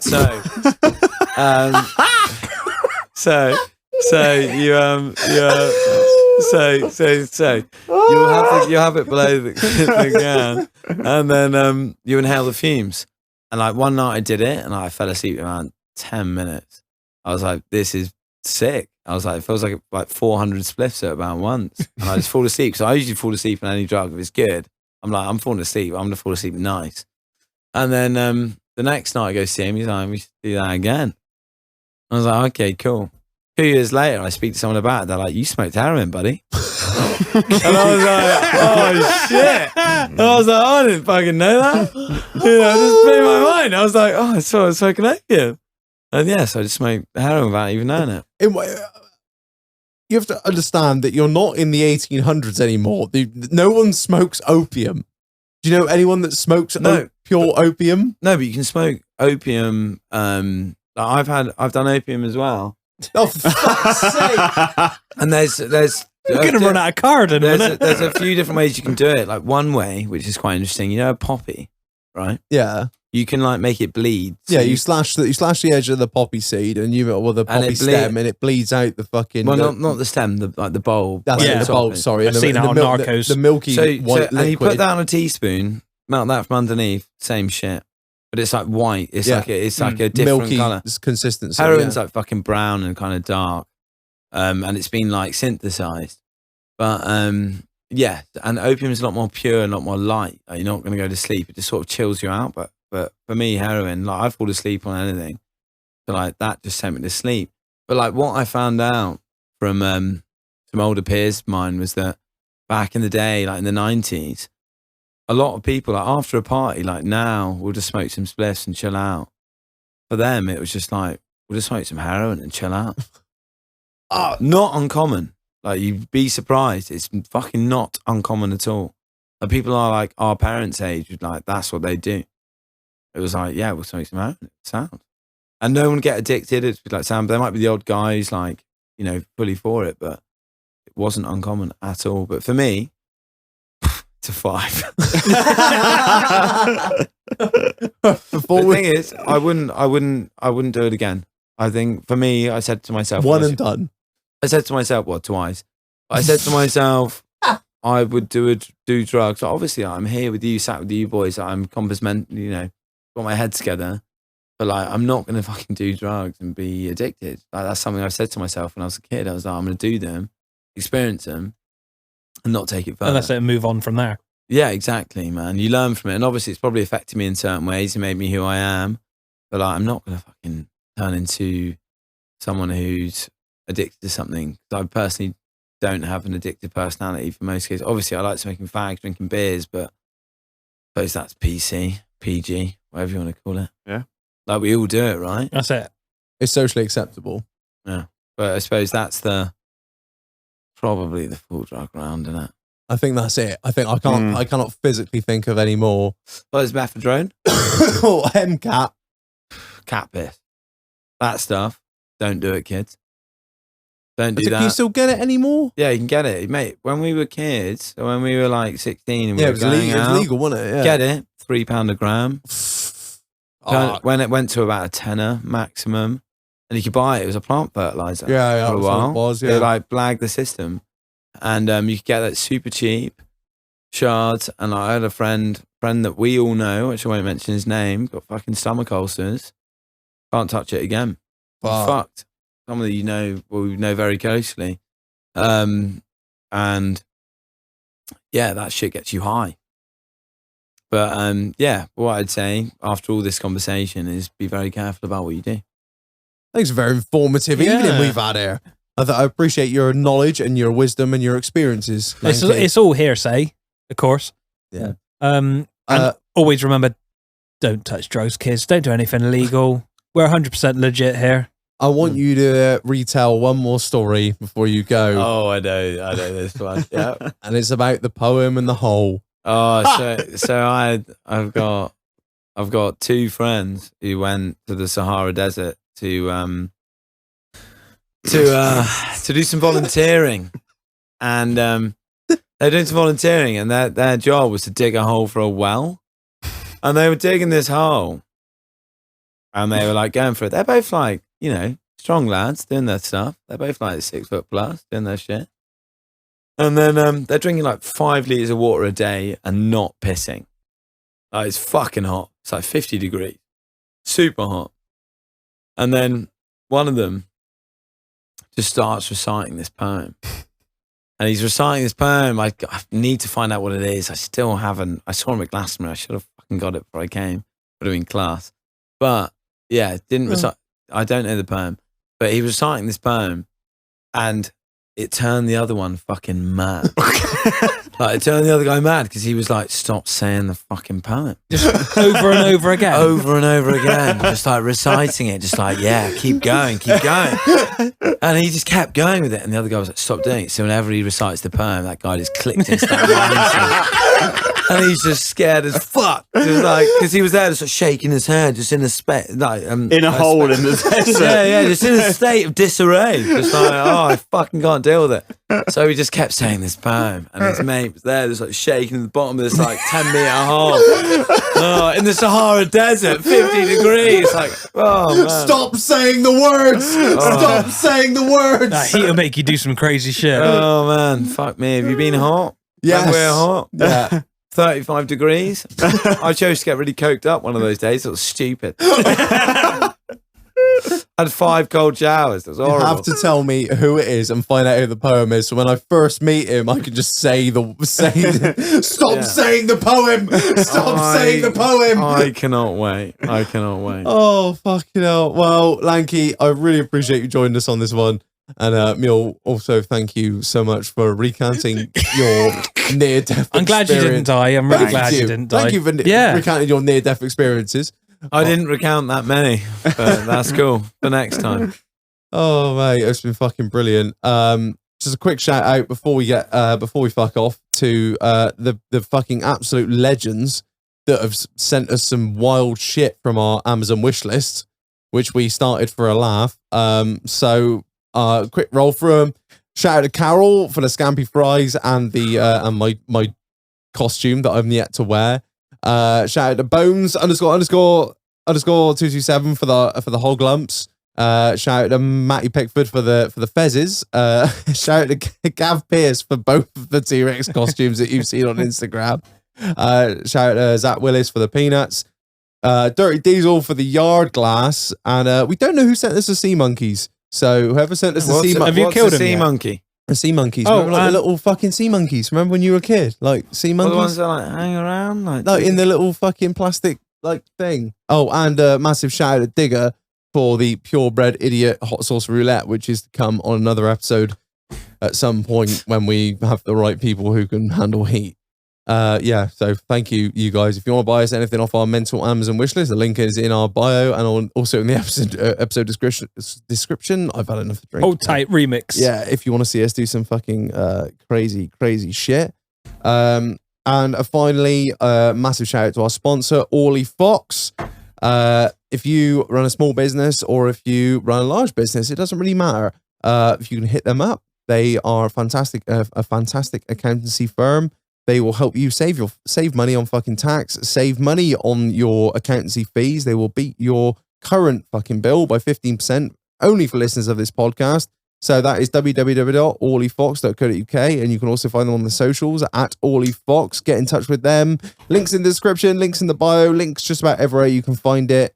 So yeah, massive shout out to them for sponsoring this episode. I got a couple more. Shout out to Jamie Hounslow and Lewis Seabright and Adam Gaze. Thank you all for ordering some awesome fucking merch. Brilliant. Right. Thanks everyone for listening. Please rate us 5 stars on any platform that you listen to us on. If you leave a review on Apple Podcasts, that'd be great. Leave 5 stars on Spotify. Really helps us. Really helps. Follow us on YouTube as well. We're halfway there. Yes. Can I say something as someone who? Yeah, you can say whatever you like, mate. I say thank you for having me. No, it's been a fucking pleasure. thanks for coming on. Really appreciate It's been it. a fucking wild ride, Lanky. It's been a wild ride. Well, there's more to come, boys. Well, we'll definitely have you back on for another one if you're keen for it. So. I like to be the background guy, though. I don't want to be the main suit. Well, I knew you had stories on stories, so I Yeah, thought so it'd be- I would like to be the background guy who just says some shit every so often. sounds like a fucking plan, man. We'll get you back on for another one. All right, without any further ado, I've been Reg. I've been Marlon. I've been Mule. I mean, Lanky. Right, we'll catch you on the next one, everyone. Cheerio!